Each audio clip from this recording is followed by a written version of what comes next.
So if everything went according to plan, we should be live right now. Again, Drexen is our producer and tech manager right here, so I'm never quite sure. Again, I'm Frostgren. I'm going to be hosting China Talk, and it's actually a kind of a special episode today. We're doing the full LPL ranking roster breakdown. I don't know how long this is going to take, but we're going to be here for a while. My panelists joining me on this breakdown are going to be Kelsey Moser on Gamers Lol Esports. Raz is going to be our LSPL, what is it, Esportspedia? Yep, Esportspedia. Yeah, I get your shoutouts for you. And then, of course, can't trust me anymore. I know, right? We can't trust him. We were like, just give it a shout out, just make it really simple. It always blows it. He's like, I'd like to think Mountain Dew and Cheetos and my parents. Fortunately, this isn't an exaggeration of any sort. No, this is cool. And then, of course, it's going to be Drexen representing Esports Heaven, editor-in-chief, Big Drexen over there. Or Fat Elements. That's my favorite one. Fat Elements. Fat Elements.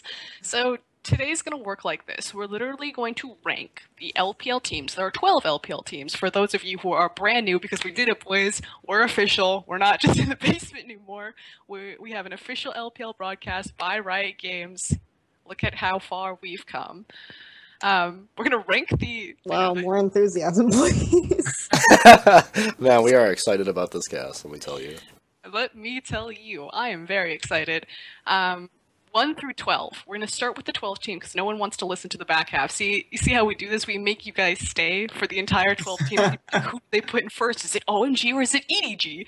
We're going to start with 12th. We're going to break down the history of the team, the roster of the team, notify any standouts because I know you guys don't know who any of these Chinese players are. You're just here for the Koreans. And then the play style of the team. Now, of course, Raz, I'm going to be leaning on you a little bit more for these unknown LSPL teams that came in. And by unknown, I mean Snake, EP, GT. I know a lot about Snake, okay? Come on. I know weirdly a lot about Snake. We did happen to tweet out the link of the brand new PLU website. They actually did a really nice job about it. It goes straight to the team page. You can see pictures of the players as we kind of go. It's like a sing-along. There's like the words on the bottom, and you can kind of keep track of it as we go through it. But it's just the spark notes. We're going to tell you who these teams are, why you should fucking care, and if they're going to matter. Because let's be honest, anything under third place doesn't matter, apparently, because you're not going to Worlds. It matters because playoffs is 8 teams now. That's pretty cool, right? No, what I do like about the Chinese system is that it uses a circuit point system, and everything has been changing over into... I see your face, Raz. It's not really circuit points exactly. It's like placement. Yeah, but why I like this system is that since it's a point-based system, like if in a best-of-3 system like that... Oh, that's what you mean, like a best-of-2. Okay. Yeah. I was discussing this with Pyrotechnics the other day. In all of the other league systems, like it rewards dominance, adaptation, pretty much are the two things. And the Chinese system, because it's a set of 2, still rewards dominance and adaptation because obviously you get the 3 points if you just 2-0 an opponent. But it gives so much more power to the bottom tier teams to affect the top tier rankings because if you split 1-1, you get the draw point, which is 1 point. So you can technically and theoretically have like a worse record but still have more points than someone. You know what I'm saying? And so I think that that's an interesting league format because it allows these bottom teams, especially when you have a league of 12 teams, to impact the top of the standings. Kind of like how Positive Energy got Invictus Gaming into playoffs with Twitch Jungle. The last place team affected who got to go to playoffs by playing Twitch Jungle. See, this is so good. And this, like, you know, if you're going to have 12 teams, you need a structure like that. But let's start with number 12 and just kind of break down the format. Again, it's going to be the history of the team, the roster of the team, any notable standouts, who we should care about it, and then the play style. And Raz, I'm going to send this one over to you first because... Oh, I should probably tell how we got this list. We at On Gamers for your China Talk crew decided to rank all of the teams 1 through 12, and then we averaged all of our scores into one mega score. So this isn't like my list, this isn't Raz list, this isn't Drexen's list, this is all of our lists, just the average between them. So, you know, Raz and I, we put IG in first place, and everyone else put IG in 12th place, so they kind of in the middle. Pretty much. I've learned my lesson to rank IG too highly. I had to take this into consideration when putting my numbers down. It's like, Raz is probably gonna know. I gotta weight this down. The one that they gave me last night before we input Drexen's numbers looked a little bit different. I got this one this morning. I was like, what the fuck? The 12th place team is... And today, boys and girls, your 12th place team is Snake. Yeah. That team that we constantly hyped up, over the course. Okay, I don't know who you're talking to who hyped up Snake. No one hyped up Snake ever. Ever. Also, Whenever I last spoke, yeah. yeah, I mean, Whenever spoke about honestly, Snake, yeah. no, I was just gonna say, God damn it, Raz. No, I was just gonna say after LSPL, they've never had a good placing, like ever. Like after Yeah, that, like they even got their second in play- LSPL back in like what August, and then after that they've just like never placed highly again or did any good against any other teams. I think they had like, yeah, no, they didn't have any good tournaments at all. I don't think. See, this is perfect because you already kind of like went into the history of Snake, but just redefine it for me. Who are Snake? Where did they come from? And how the fuck did they get into LPL? Well, the team came together. I forget how exactly it was. I feel like they never actually changed their roster, but they actually did before they went into the LSPL. They boot camped. They pulled a Boot camped. CLG, basically boot camped in Korea. AKA there are these okay to paint the context. AKA there's these like 5 orphan Chinese children, and they were just like helicoptered over to Korea, and they're like, "You're on your own now, boys. Yeah, Do your before worst." They just Before dropped them that, off. Snake, first of all, is a really new organization, just so everyone knows. Like, a lot of these organizations have, like, long histories in other games and Dota and stuff like that, even League, but they were legitimately founded in September, like, Oh, and for those who of 2013, excuse me, yeah. and for those who may be like clicking through the really ugly logos to try to figure out which one Snake is, it's that little 3X logo, or I guess only one of them's an X, but it's that golden one on the bottom between King and Vici Gaming. It's legit the JXC automobile logo, like, that's even listed on the website, so. I'm sorry, but if I was like 12, that would be the coolest logo of all time. So stop hating. Okay. So that's how Snake got here. Now let's just kind of go through their roster. You can see little pictures on the website. We don't have them to pull up for you, but it's going to be Flandre in the top lane. And if we were going to pick out a standout player of this team, like if you decide for whatever reason you're like 12th place team, LPL, this is my team. I'm going to get all of their gear. I'm going to love them and support them. Flandre is who you're going to be supporting. Flanders. Like the other thing about Snake is that they did replace like 2 of their roster members really recently with Koreans, like kind of Koreans. So the next one on the list is Beast, who is a Korean jungler from Big File Miracle. So he played with Huhi and who is that top laner who went to a team recently in the West? I can't remember the name of the top laner. Someone help me, please. Are you talking about the Snake top laner? Wait, what are you talking about? I'm talking about the Big File Miracle top laner. Oh. Give me a team. Talking about, yeah. I'd like to buy a Val. Are you talking about for Dignitas or? It starts with a G, doesn't it? Gamsu? Are we talking about Gamsu? Gamsu? Yeah, that's what I just needed a team name. I couldn't remember, yeah. Yeah, Gamsu. His name, yeah, okay. Yeah, so he went to... No, Core. It was Core. It wasn't a top laner. Sorry, it was Core. Oh, okay. Oh. Yeah, The that's why I opposite was side of the confused. map. Messing with us. I was Okay, confused. Big File Miracle had Huhi and Core and Beast on it. Beast went to Snake. So that's like kind of where that came from. And then... So this really subpar team was chopped up into little pieces, and some of them ended up in North America, and some of them ended up on the 12th place LPL team. Just clarifying, right? They're the new Prime, by the way. Like Prime, just like chop that up, like deliver it to different regions. To my understanding, specifically Fury was on Prime Optimus, and I'm just like, what the fuck, Hero? Out of all of the players that you pulled from Prime Optimus, you didn't grab the Fury, the 80 carry of Samsung? Like, what? He basically, like, he took threw a the dart, entire team. except for the good player. I don't know. Everyone thought Old B was like the best player on that team, so he eventually got Old B, I guess. But now Yeah, Old B isn't really- even on a Thank roster. goodness he's so, starting.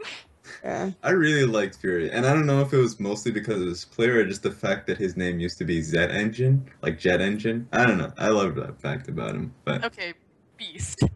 Old Korean from Core's team, subpar, B tier Korean. Ryan, can you talk louder? People are asking you to talk louder. I can't. I'm literally on the shittiest microphone that I could possibly find. I'm in a gaming house. I can't yell. Chaos is still sleeping. Yuno's awake. I already woke her up. And just when you can find, like, there's options, and you're like, this is the one today. This is the one we're using. This is the one we're using. Yeah. It's got a snake logo on it. Okay. Okay. It sounds like you're coming from their helicopter. You're like, you're the one to drop them off. You're, like, guilty of it all. Okay. Now I got dropped off in Shanghai. Similar results. But yeah, so and then their support Ella comes from Avalanche. No, I'm not skipping the positions. I'm just going back and filling in the history of the team. So like this team isn't even the same team completely that qualified for LPL. Okay. And of course the mid and the AD carry are going to be Baka and Crystal. Okay. Previously known as Fantafan and Copy. We already talked about how Flandre is like really the standout player. He's a Fizz top main, and he may or may not be of legal age to compete in the LPL or Worlds tournament. Yeah, he's 15 probably at this point. He was 14 last year. You totally Good just God. blew that. What if they don't? Even if I blow follow-up. it now, his birth certificate's gonna say he's 17, so it's irrelevant. LPL officials are be like listening in on the China talk, be like, "Wait, he's 15? Get this kid out of here!" They got we didn't know this. I think they can just have, like, hyperbolic time chambers over there. I mean, that's the only explanation, clearly. It just sped up his age. They didn't just send him to Korea to like beef up his skills. They did it because time passes differently there. But Okay. We have so just now identifying the play style of Snake, like what you're going to expect when you see this team. Because again, in LSPL when they were making their run, you know, they were talked about in a somewhat high regard, Kelsey. I didn't. What? I was not. Okay. But the thing is that Kelsey likes to note is the fact that their top laner is 14 years old or 16. Like, let's just take a moment to realize that there is a professional League of Legends player playing in possibly the hardest region right now in the world who is 15 years old, and he's like the standout carry of the team. There are consistency issues. Their AD carry is also super young. He's like 15 or 16, so. Oh god, that just makes it worse. Why is he on that team? Please tell me why he's on that team. Raz really does not like their AD carry. This is actually the middle school team.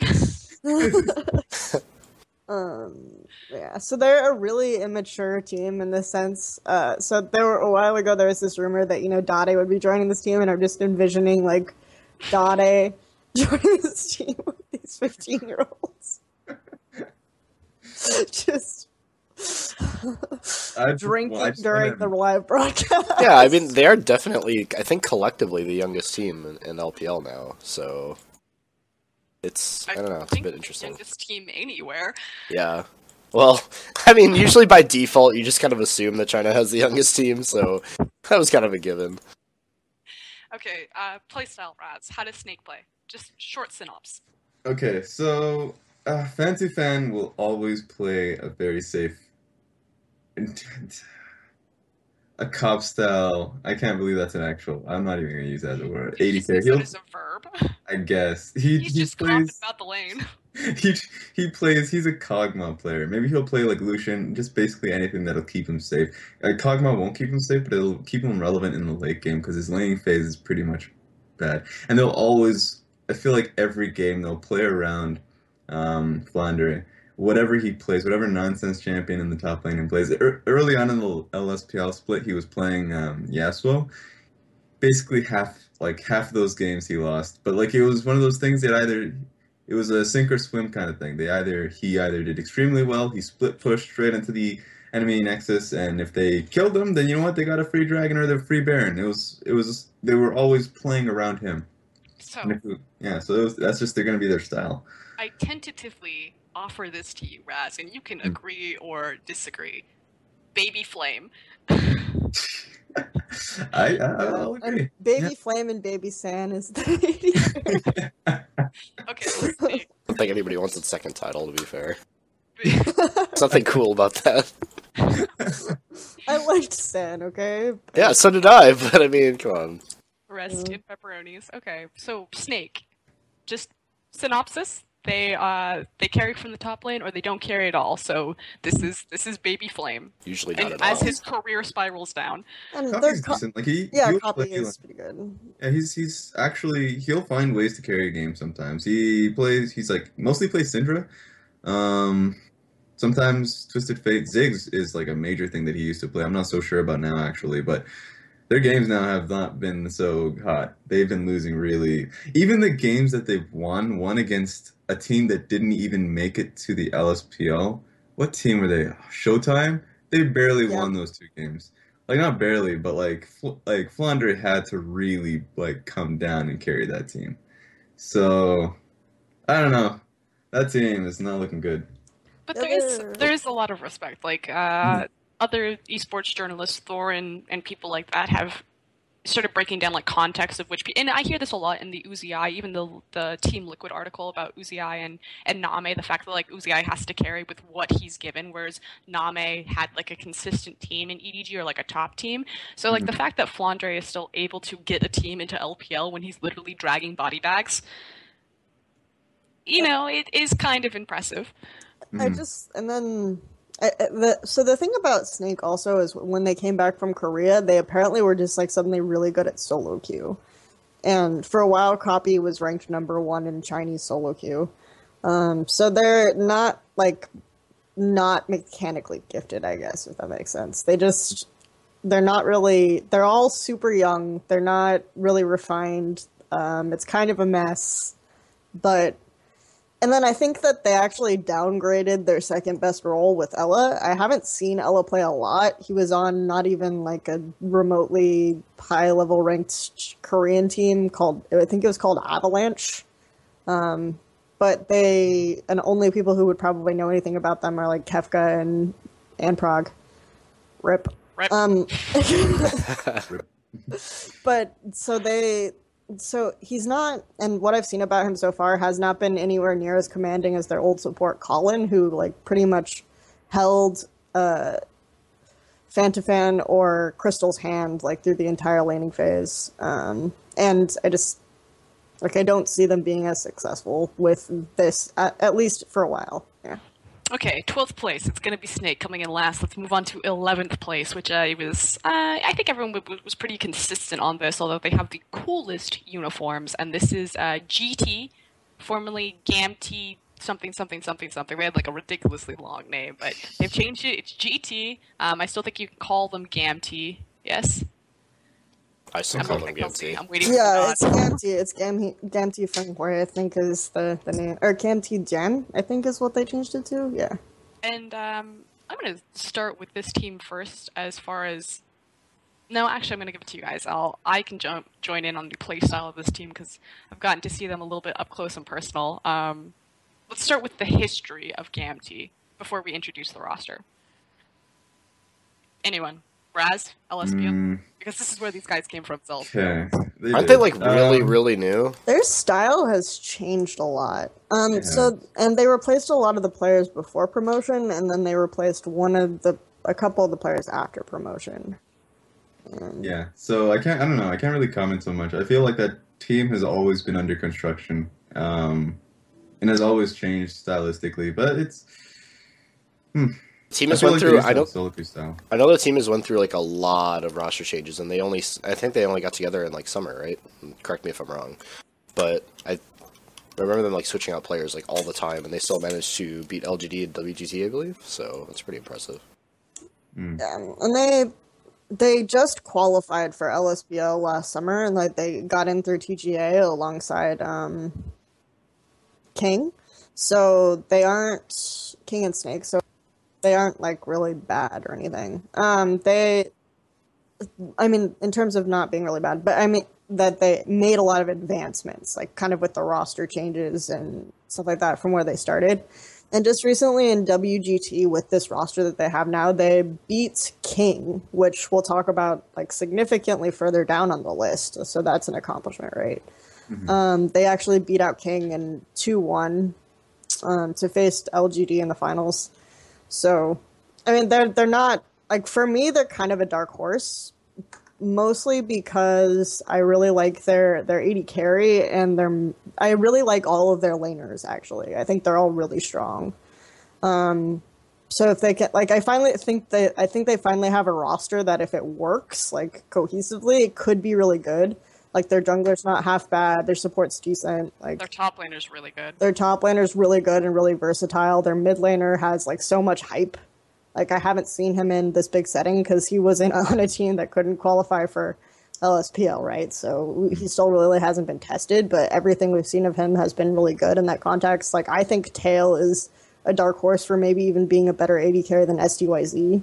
So I mean, I'm pretty excited about this team, and not just because of their cool panda jerseys. But for now, that team puts them 11th. well, I put them at 10th on my list, but still, it's like. Well, the thing about them being ranked 11th is that when you consider like when they got together and like how fast they're climbing in terms of skill, it actually is a team to watch out for, because it's not like a team that I feel is solidified in that position per se, just because they did start out, back in like I think summer they got like 5th in LSPL, and now they're like beating pretty premier level teams. So it's a team that definitely can accelerate very quickly. So. I mean, yeah, they might be there now, but it's a team that's shown that they can climb. I mean, obviously, I think like the top like 5 or 6 positions are already locked, no matter what, away from these new teams. But still, I don't see them finishing near the bottom if they accelerate at the pace they have been throughout the year. Yeah, I think they could, like, conservatively, I think they could make playoffs since it's 8 teams. So we'll see. I definitely think that this team is like a chameleon as far as playstyle goes. Like, I don't have nearly the history that Raz has with them, but I did get to cast them for the LPL expansion, like when they got in. And Raz was telling me, I remember we had this briefing beforehand, he's like, this is the most boring team to watch. Like, you think like EULCS, but then just like slow that down by 50%.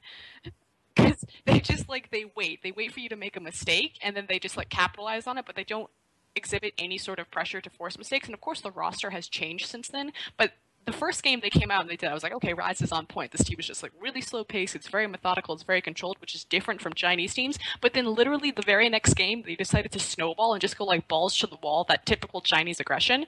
And then of course they got their new top laner, Let Me, and he showed up really big in the LGD match where he just like went off. And so just like every single time I keep running into Gamtee, I literally have no idea what I'm going to get. We did face them in Shanghai, and again, it was like this crazy, are they going to be a really slow-paced team? Are they going to be a really fast-paced team? Like, so I think it attributes a lot to the fact that their roster keeps changing around. They are a brand new team, and they haven't quite found their style, but so far they've been really kind of explosive and very surprising in everything that they've done.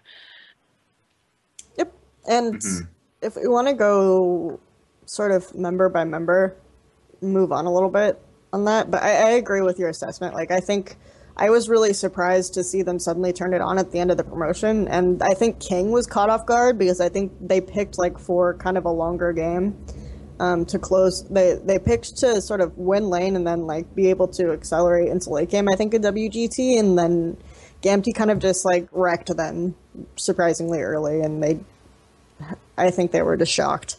They lost. They were just like, what is going on? We lost to the Panda jerseys. We lost to the Panda jerseys. Okay, But their roster. yeah.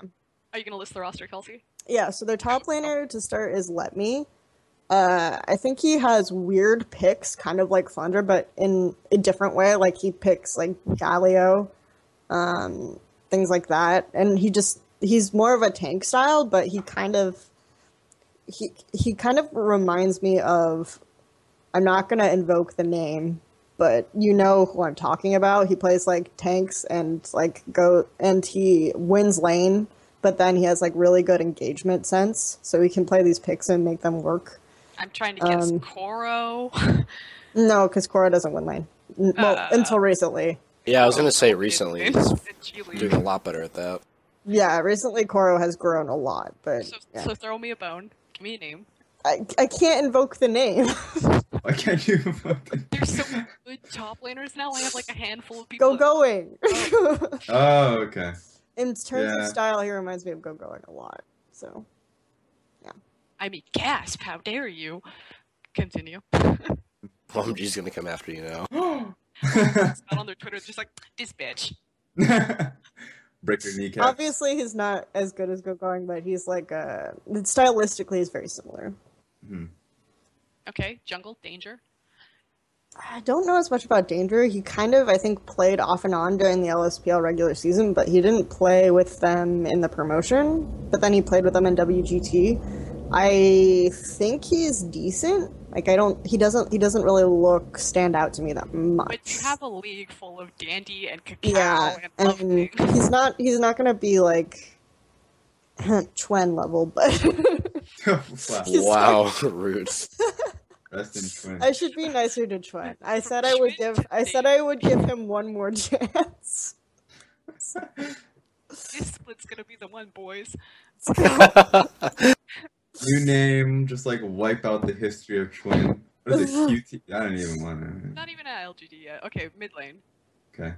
Xiaohu, also known as Angel Beats, or he came from Team MD. Everyone's like, "Oh, this team is so good. They can Curse you, Angel Beats. They can compete at LPL level. So talented, especially their mid laner. Twice in a row, they failed to make LSPL just by like full trolling. Like they're not taking their opponents seriously. Obviously, picking like completely stupid stuff, but not being good enough to carry it off. So, what does Gamtee decide to do? They decide to just buy MD. And tentatively, they're going to just, like, run the whole roster, but it doesn't work for various reasons. Like, there are issues with attitude. There are issues with, like, oh, wow, this really talented team that can't make LSPL. I wonder what that might be. But they decide to take the mid laner. So, yeah. Okay. And that they sold, actually, the jungler to Edward Gaming for their LSPL team, the ADG. So... Okay, and in the bot lane, it's going to be Tail and Dream. And I agree with Kelsey. Tail is an 80 carry to watch. He's very good from what I've seen. Pretty solid. Yeah. Are we good with Gamtee then?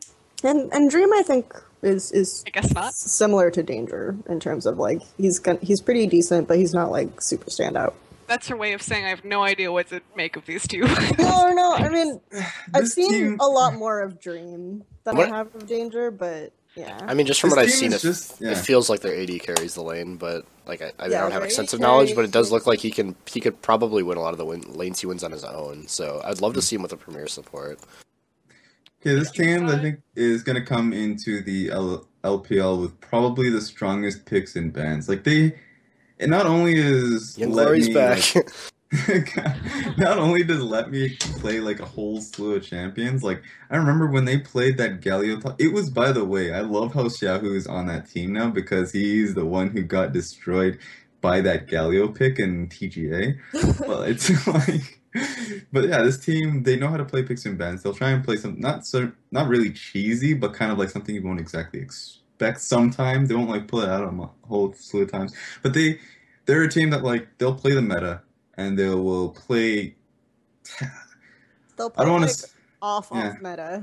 Yeah. Okay. So the review for Gamtee is we think collectively that they're going to be a dark horse, that they're accelerating very quickly, that they have a very chameleon style. Their players are all really strong laners, and if we had to give the standouts of a team, it would be Tail, Angel Beats, and Let Me. Everyone agree? Yeah. So pretty much their two carries and their top laner. Okay, perfect. Moving on to number 10, which I am shocked that they made it this high because I know I placed them last on my list. It's going to be Energy Pacemaker. So we had Snake at 12th, Gamtee at 11th, and now we're at 10th place. It's going to be EP. And oh my goodness, Amazing Jay, he made it back. Too bad he was not on this episode. Dang. I kind of wanted to say, we need Hugo on this episode. Even said it would be a special episode. Yeah. He knew, though. That's one thing I will say to Hugo. He knew that Amazing Jay would be back. He was like, this guy. Before we get into more detail about EP, this is my, like, tiny rant about auto-relegation. If you had to ask me what I thought would happen if they had... So, between spring and summer LPL this year, they had auto-relegation, where they dropped the bottom two teams and they promoted the top two LSPL teams. if you had asked me like which teams would, if they took the top 2 LSPL teams and the bottom 2 LPL teams and played like a round robin or something, and if you had asked me which 2 teams I thought would make it out, I would have guessed World Elite Academy, now known as Master 3, and Energy Pacemaker would make it out. Now guess what happens? We don't have Young Glory, and we have and Energy Pacemaker is back. Like I don't know. Obviously, we were hyping in Glory for a little bit, but the same problems they've always had just made them not able to stay in LPL this year. So, I will say something about this because I know that there's been lots of controversy on the Twitter about on about the whole auto relegation that's happening in the LCS right now. And my view is like this: even if the bottom tier LCS team is better than the top tier challenger team, obviously that bottom tier LCS team did not learn anything over the course of their split, you know, to like warrant not being in last place. And I think it's only fair to give the opportunity to the top challenger team because that team may be able to learn something Then with the resources given in the LCS. find a way to support the challenger scene then, instead of like just like that's my thing. Like you can make it easier for challenger teams to learn things. Like obviously in China they have in place, you can have like more third party tournaments with opportunities from them to learn from top teams. You have but obviously those resources aren't in place. and these resources aren't in place. Yeah, but I'm saying like in terms of like the system in a sense, I would rather see like more support for challenger than auto relegation. I think if you're coming in last place out of 10 teams or last place out of 12 teams, you kind of deserve to be auto-relegated. And there's no real expectation that that team's going to be making anything out of that position. Like, if you keep them on, for instance, oh god, should I have an example that's un-China related? Like, you should, Is that okay? Bring back EU again. I'm going to go with NA this time, NA talk time. Because it feels like, okay, like, a massive issue is, like, Evil Geniuses. Evil Geniuses always had that potential, but have they done anything with that potential? Have they really shown that they can move out of the bottom place? In Super Week, man. That 4-0 dream. The final week in which... But yeah, it was like, they beat out the Walking Zed, who was, like... A like Cloud9 Eclipse. Like, they had a lot of teams that have that potential. If you give them that chance to consistently play against the top tier teams, they can probably make something out of it. And maybe that gambit will fail, and maybe they'll be like, okay, maybe they didn't make anything out of it. Well, you can come back into the LCS now that you've like maybe gone through the ranks in the challenger. But like it's maybe like I don't know. No, I agree with that. I'm just saying, it's like an organizational standpoint too. Like if the organization holds the spot, they're obviously going to make changes to a 10th place team. That's all I'm saying. And so that's another way for like the talented new players to get exposure is in Challenger is to get promoted to a team that is like needing some changes and having some problems. But we have this whole debate every single time it comes around the wild card teams, and everyone says, you know, the wild card teams are there because they're getting experience. Like we're not having SKT come because we're gonna have, you know, Kaboom or these teams come so they can compete at the highest level so they can get that experience so we can help strengthen the regions. Like, and this, like, you can't have that argument for the wild card teams and then be like auto relegation. I'm not arguing that for the wild card. I can agree. I don't. But yeah, I'm also not 100% on board with the wild card teams, but I do agree that you can't have the disparate logic there between the two because it is essentially the same thing. Exactly. Like that's all I'm saying. Like. And yeah, okay. Well, we all agree to disagree. Moving back to China. Oh, it was about China. It was about the auto relegation. Yeah, so. yes. So I just wanted to include that a little bit in talking about EP because EP has been in LPL. They were in LPL in 2013. They were in LPL in 2014. They had slightly different roster, but they actually still retained the AD carry and the top laner from the last time they were in LPL, at least. So there's that. Yep, Okay, so and Kane is very good too, so I'm glad they didn't replace him. I've always thought he was very good and kind of stuck in elo hell on that team. I think he's pretty good, but I still think he's the worst AD carry in LPL right now, which is like really sad to say. Yeah. But I just think that speaks of how high the AD carry talent is like in LPL at the moment, that there isn't like a really, really bad... There isn't a Genlong this season. That's true, yeah. I suppose there's not like anyone like an anchor like YG's AD carry or anything, so... I don't know about worse, though, but you might be right, just because a lot of the weaker talent has been replaced, which kind of auto-relegates them to last, maybe. Damn, that's weird to think about, and kind of scary, actually. Yeah. The thing about Energy Pacemaker that I want to talk about before we kind of go into like the history of the team, Kelsey, you touched on it a little bit, is Energy Pacemaker started off as a relatively kind of smaller organization from Hong Kong, and they've kind of exploded. Most of my dealings when I was in Shanghai was actually specifically with Energy Pacemaker, and they're like a talent farm. I don't even know how else to explain this. Like, they have a lot of teams are a lot of houses are like that. I understand, but like this team had like 40 plus players of just like, do you need this player? You want to try out this player? We got this guy's number. It was like they were like cattle, and they would herd them. Yeah. They were incredibly helpful, by the way. So not dissing on Energy Pacemaker, but I was honestly shocked because Energy Pacemaker isn't considered like the big, massive organization over in China. They're just kind of like they started out kind of relatively small. They've been getting bigger and things like that, making higher level acquisitions. But like the fact of the matter is when we needed to do tryouts for our team, they had like 60 players, like a list that just like went on and on and on that we could choose from. And I think that's actually really interesting. That doesn't get a lot of highlight when you talk about like these Chinese teams, like the fact that there is so much talent and they just like farm these pools. Yeah, on the off chance that the player's going to turn out to be like really good, they just like buy them and put them in the house and. But the actual roster for Energy Pacemaker, it's going to be Amazing J in the top lane. If you've ever watched the show with Hubo on it, he has a Church of Amazing J. Church of Amazing J is a little oversold. I will say that. He did get a Shyvana pentakill in LPL spring 2014 when there was like 0 top lane talent. Yay! Woo!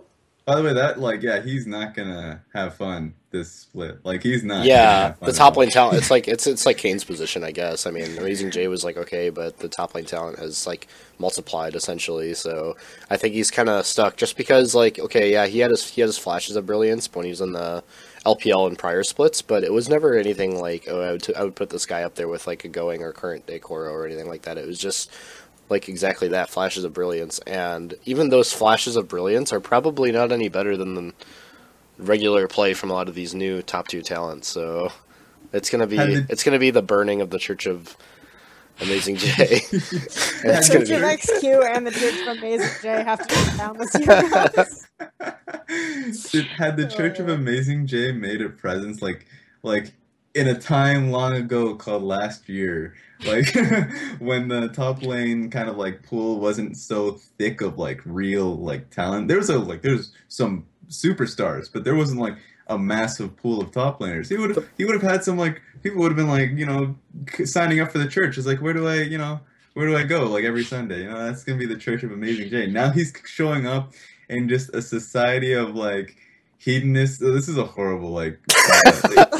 He's like, okay, I gotta save this quickly. He realizes that there are multiple gods. He is but a minor.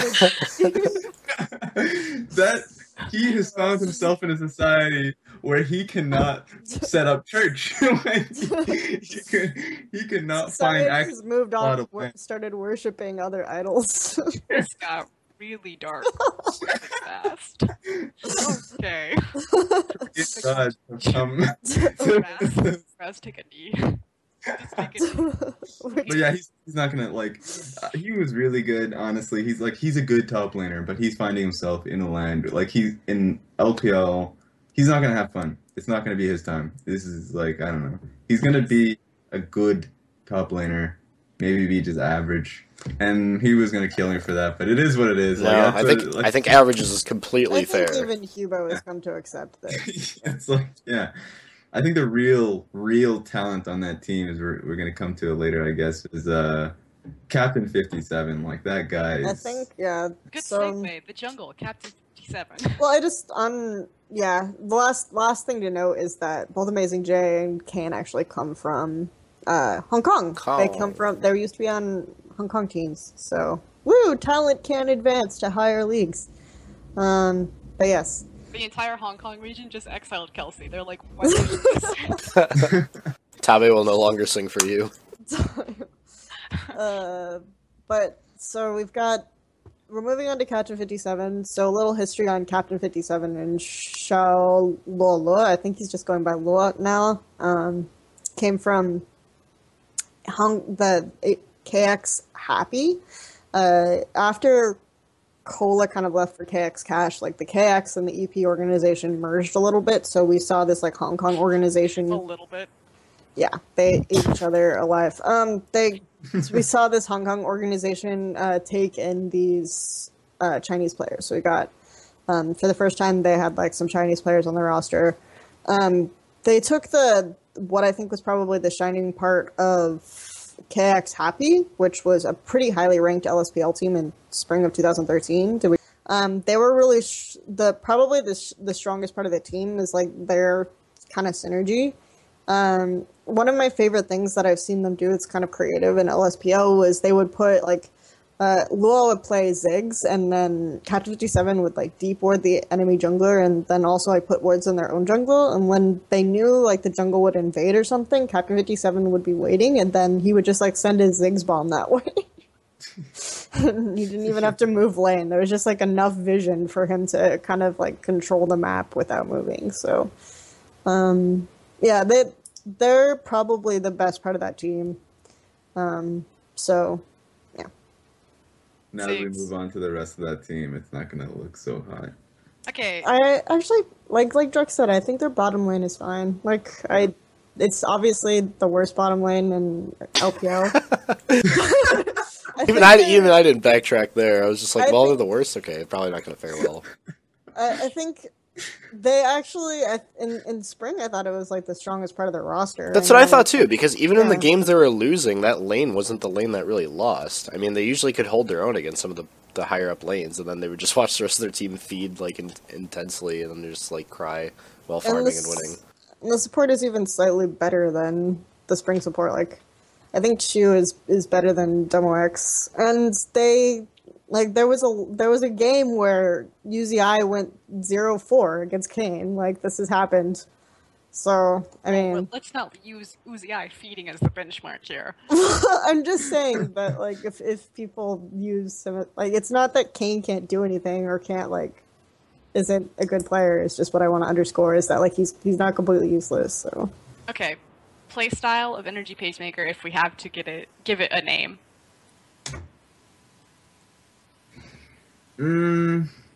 I feel like they're just kind of like a worse... They're kind of bland, to be honest. Yeah, like Chinese team. They're just like... They're very based on Captain 57 making plays in the top lane to get the TP off of whoever they're playing against. And then they'll make a play in Dragon. And if they find themselves a lead based on whatever advantage they get off of Captain 57's ganks, then they'll have Kane play that safe damage.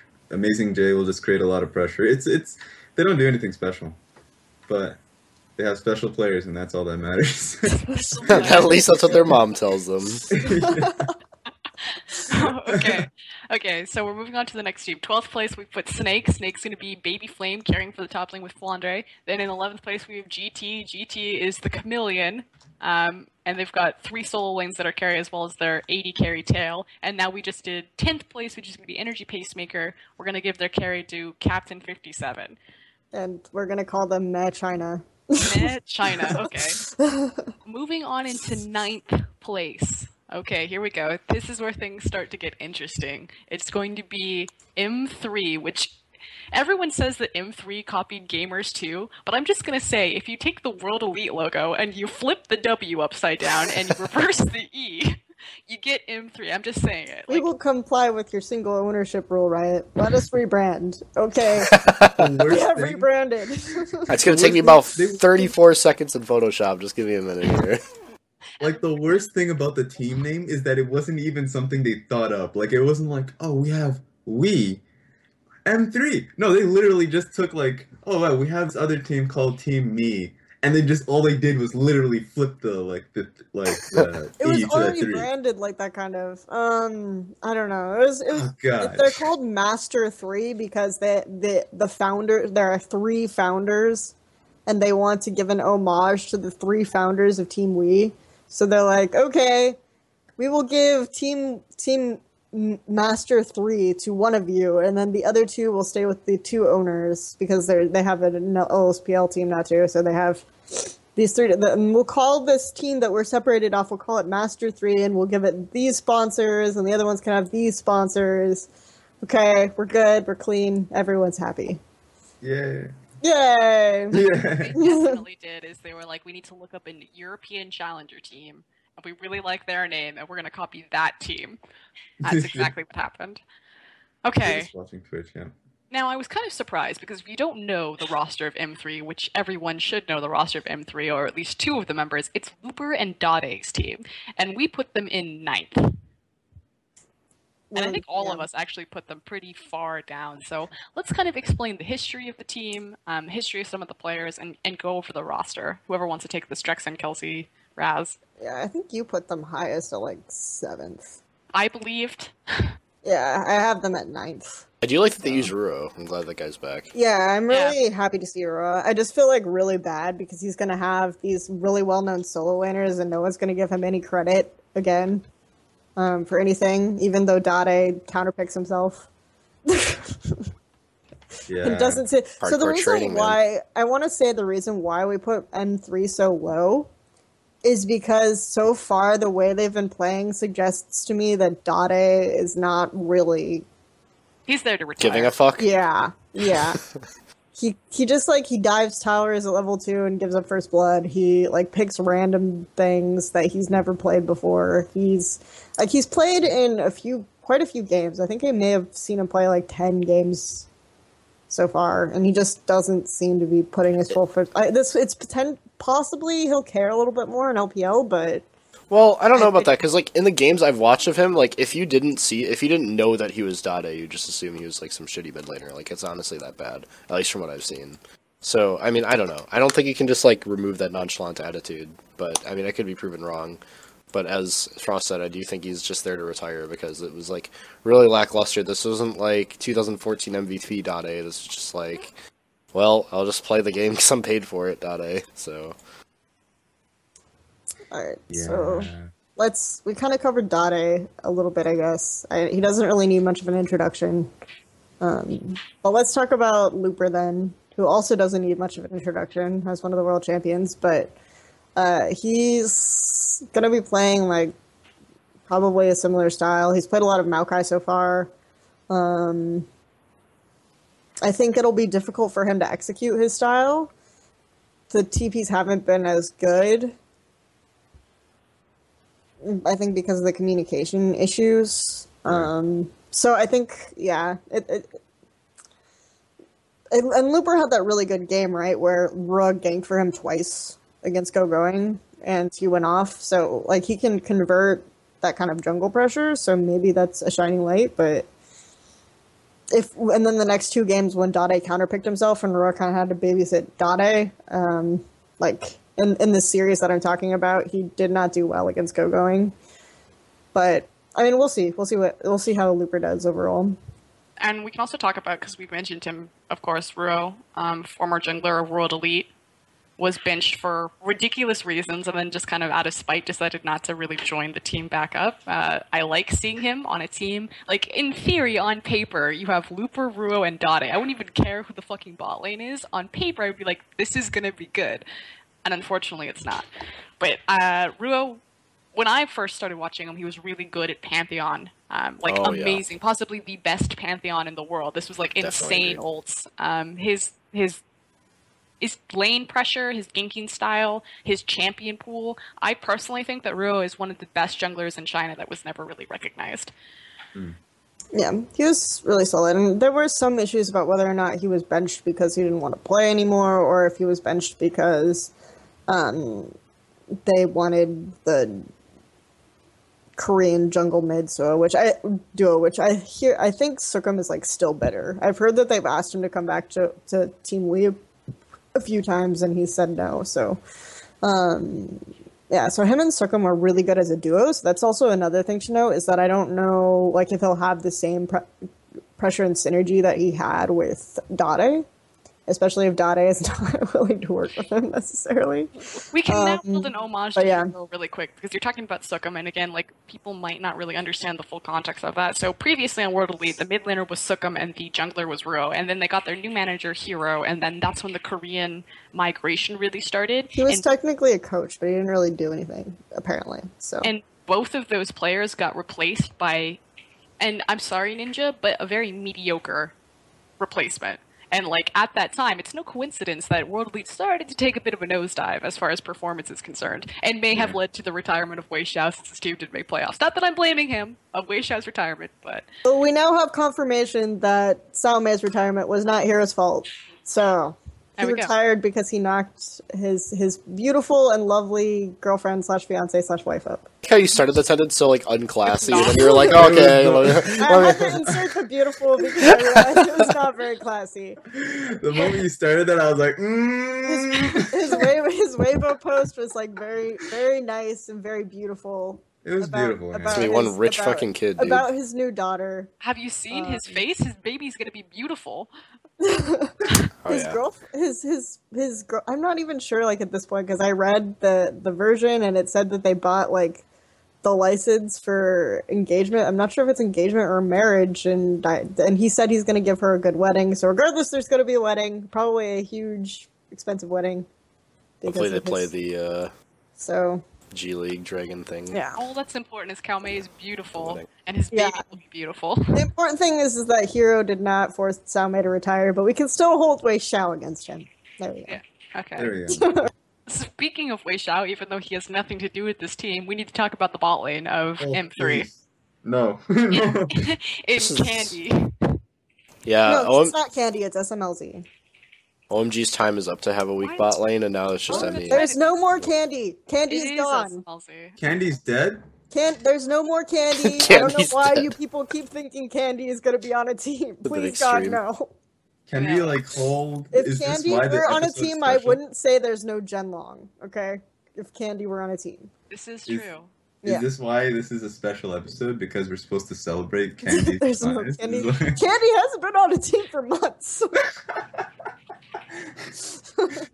I don't know. They used Candy and Scrims against us. Because That they was weren't brutal. taking you seriously. Oh wow! Whoa! Really? got all No, flamey up in Candy is here. listed on the roster. What is going on? Why would they do this? I'm telling you, Candy. They used him in Scrims. Or they Why faked are they him. using? We haven't gotten to LGD yet, guys. There's a Let's tone down the Genlong. flame. There's a Genlong in China. It's not. Kane isn't the worst AD carry in China. Okay. It's Candy. Okay. I say it's Candy. She says it's SMLZ. No, it just says on the website that it's Candy. Yeah, so it's Candy. It's Yeah? Candy. Okay. I was pretty sure right. they're going to use SMLZ because why would you use Candy? Oh my god. Okay, here's my like guess, all right? Because M3 has done a really good job of making themselves look shit with a really on paper perfect roster. Like that roster on paper looks amazing. But you know what? I think what they're trying to do, they're even doing it really subtly with the roster, like trying to, oh yes, we have the shittiest bot lane in the LPL. Okay, have at it. And then the moment we get into the LPL, they'll have like they'll just play amazingly. I'm telling you, man, that's gonna happen. Of course, I'm playing with it, man. I'm just like trying to de-hype them, put them down. I put them as like one of the shittier. I forget where I have them on my my rankings. I think they were like last. I don't know, second last, or third last. I have no idea. I had them somewhere last. So it's possible. We'll see. Okay. So let's I break can't. down. Sorry about my camera. I can't fix it. It's like No. yeah. I was like, I did not need to see every single thing. That was like, Sorry. that was like a. Okay, I think it's fixed. It just like You're fine. rolled. You're fine to me. Yeah, I think. Okay. Okay. Okay. Candy is going to be the worst AD carry in China if he starts. SMLZ Yes, go Kane. of World Elite Academy is actually pretty talented. He was hyped up a little bit to be like the replacement of Wei Xiao. I think in the context It's of not like, good. Yeah. I said overhyped in the context of like, if you're gonna count all of the top tier talent of AD carries, SMLZ is not in that top list. Like there's just too much good talent now. It's unfortunate for him. He's a decent guy, but he's not gonna break that. Support, or as the site likes to call it, the aid. Love card. Or auxiliary. Love CD. Yeah. Anything about him, or are we just gonna sign this team off as the weakest bot lane? my Love memory- CD's been a sub for a while. I think UJ is probably better, but they moved UJ to a sub for Team Wii, I think. But I think that part of it was that their bot lane wasn't really meshing. Like SMLZ UJ, so they just decided to completely revamp it, I guess. I don't know. Yeah. Okay. I That's feel what we like got. no. We don't know. The bottom lane does not, like, it's kind of like the situation when we talk about VG in a minute. If they had, Huge skill disparity, yeah. but if this roster was, Looper, Ruo, Dade, SMLZ, and Yushe, like, that would be a really good team. Like, if they all played. Okay, like, I don't think SMLZ and UJ would still be good, but... Nasus, Urgot. Obviously. Oh god, that was the entire Nasus Urgot dream. They had one lane that worked really well for them, which was the Raven. Leona Tristana lane toward the end, which worked like super well for them. I still thought his Draven games were the best in the opener. Maybe. I don't know. Okay. Playstyle of M3. Are we going to call anything on them yet? Other than Dade's retirement, relaxation at the beach. Dade retirement team. Seriously, I feel like they all feel like disgruntled or disoriented just because obviously Dade and Looper aren't giving it their all, and Ruo, a lot of the way he plays relies on decent communication, which I'm sure is going to be a problem, especially like, if he ends up being a huge advocate of Pantheon again. I mean, it's going to be rough to have his team tell him when to go in and get those exact, like, pinpoint accuracy ultimates like he used to have. So I think, like, despite this team having, like, a theoretically really, really strong top half of the map, I don't think they'll do very well, because they're kind of in a situation where, where OMG was, but, like, they're not good. It's like, hard to describe.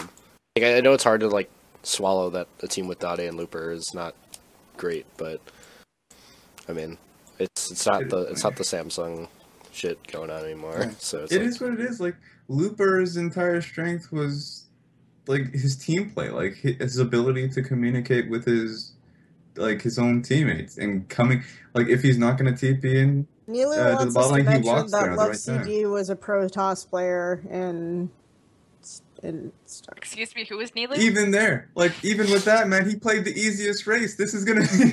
Oh. He played... Yeah, I mean, he was a big RTS player, but that's kind of irrelevant. I mean, we had people coming from, like, Dungeon Fighter Online and shit, so, like, Yeah. people come from all over the place, alright? You leave him out of this. Dude, come on, we couldn't go an episode without at least indirectly mentioning him. No, we're not going to speak his name. We're not going to invoke his name. Whose name? Dada Summon. Dada 7. Oh, you did it! Dada 7! Okay. It doesn't matter the bottom 9 or the bottom teams from 9 and down, because they don't make playoffs. Now, we finally have reached the benchmark where we're the playoff teams and up. So this is who we're going to project. And at number 8, we have World Elite. So number 9 was M3.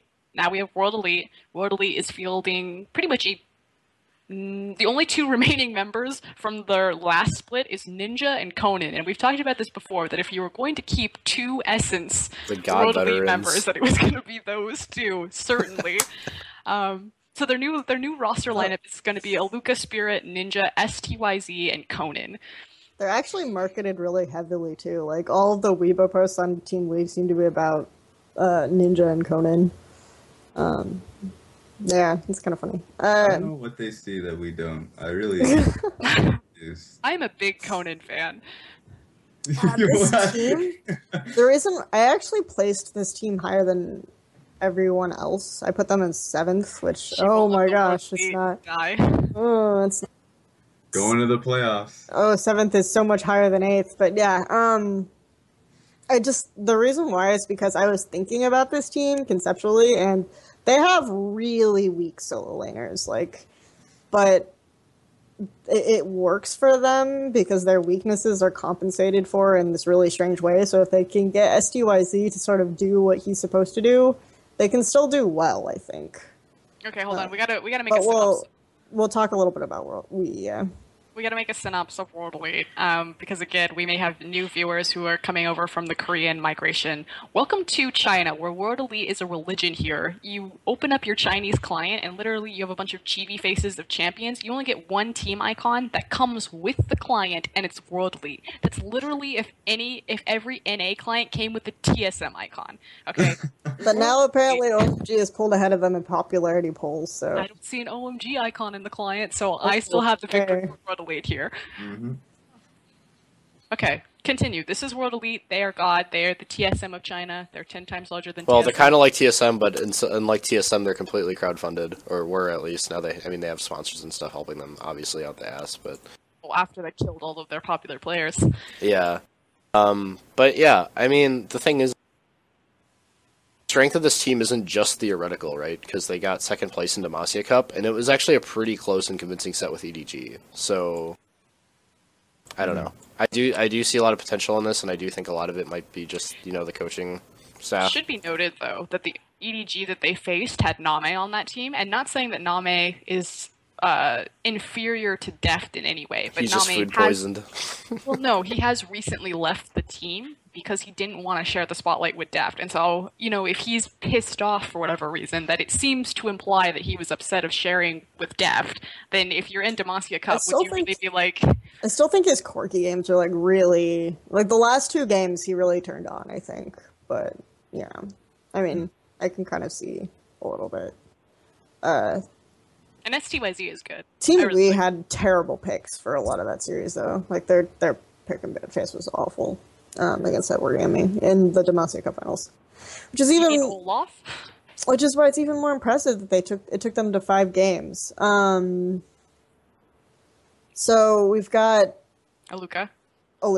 So Aluka is actually... Aluka is an LPL champion, everyone. Which is completely... removes all of the glory associated to that title. He was on Positive Energy for a couple of years now. He was on Positive Energy in spring when that team had... In spring of 2013 and summer of 2013, for most of that time when that roster had Jing in the jungle. He came from the World Elite IROC, so originally... So he's come back to his old organization, so to speak. He was on Name's team. Yeah, Name. There's no way, Aluka was not a champion of LPL because he himself decided to stay on top. This is one of the people we talk about in Name's, fabled 3 championships that he carried. How's on? In assessing Aluka, I'd say that he can sometimes do well in lane, though I don't think he will this split because there's so many good top laners again.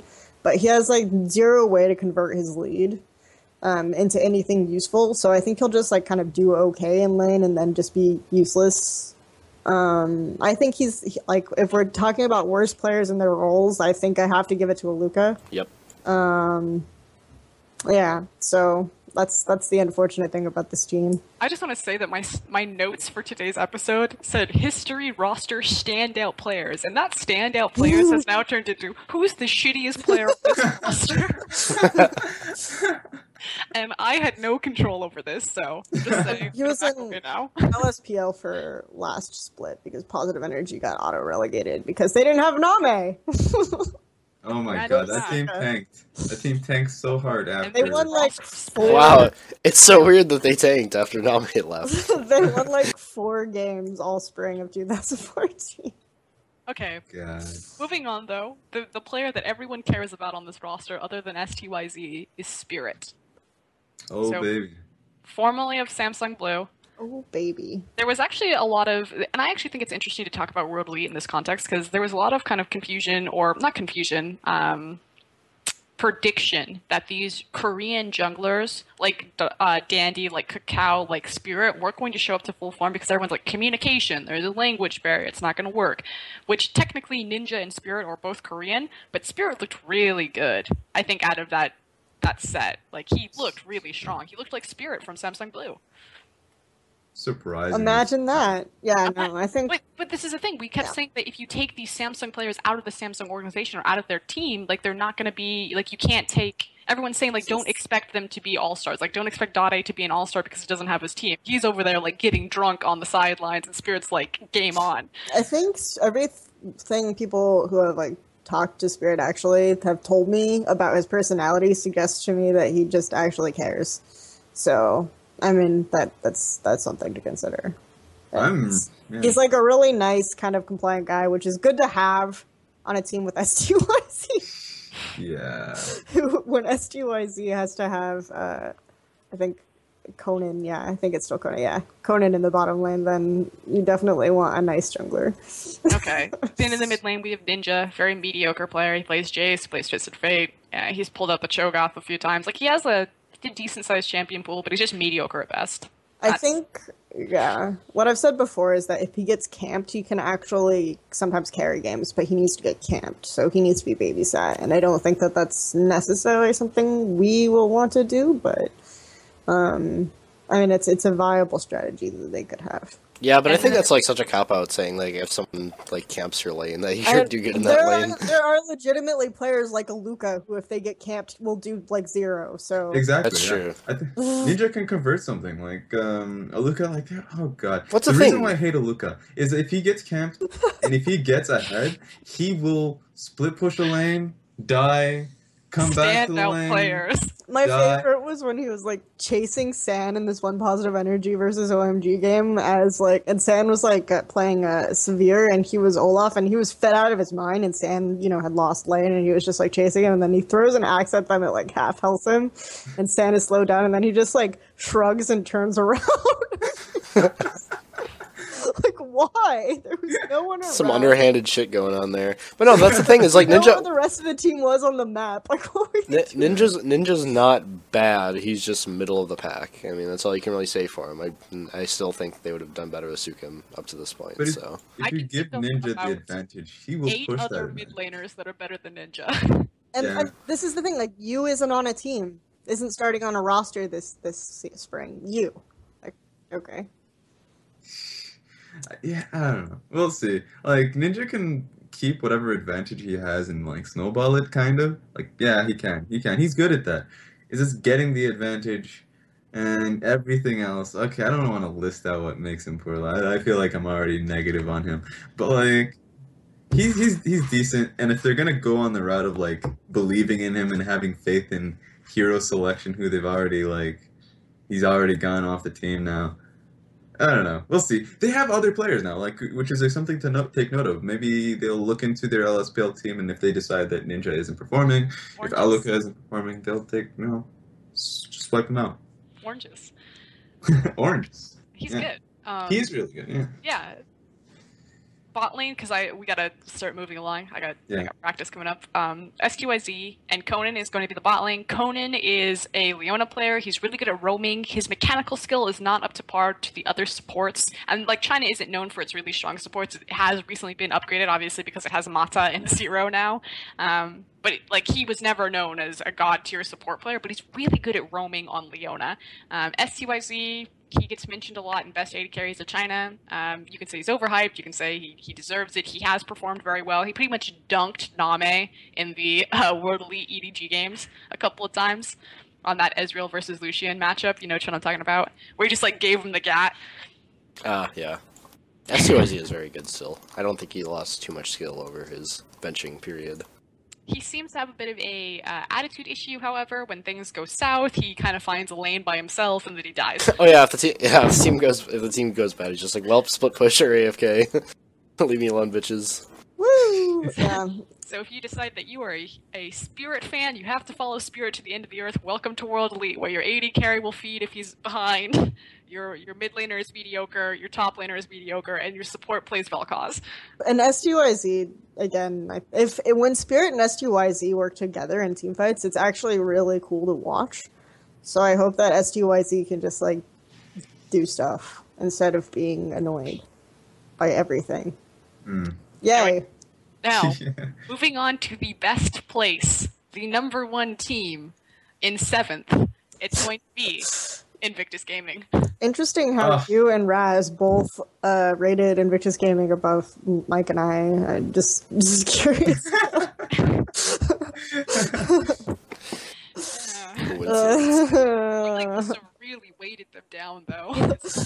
I was so tempted to rate them fourth, and I probably should have. I'm starting to kick myself for that. Oh, He even I didn't do he that. put them in fifth. Like, what is that? Okay. Invictus Gaming's roster is going to be like, just listen to this perfect roster, and then you could be like, what the fuck? These bitches put them in 7th, Kelsey and Drexen. Yeah, we put I a put dot. it We in put a eighth. dot A team in fucking 9th. Okay. I put them in 8th. In the top lane, it's going to be Save, like former Najin Shield Save, you know, like Save. God tier top laner Save, like hyper carry Save. The one that In looked the okay jungle- next to Good Going, right? In the jungle, it's I'm going about to to be get flamed for that. Cacao, one of the best junglers in the world. In I got- the mid lane, Cacao. exactly, Cacao. Go! In the mid lane, it's going to be Zatai, personally my favorite mid laner. And then in the bot lane, my favorite bot lane of all time. They're one white van away from a pedophile. It's Just- Kid and Kitties. Just so you know.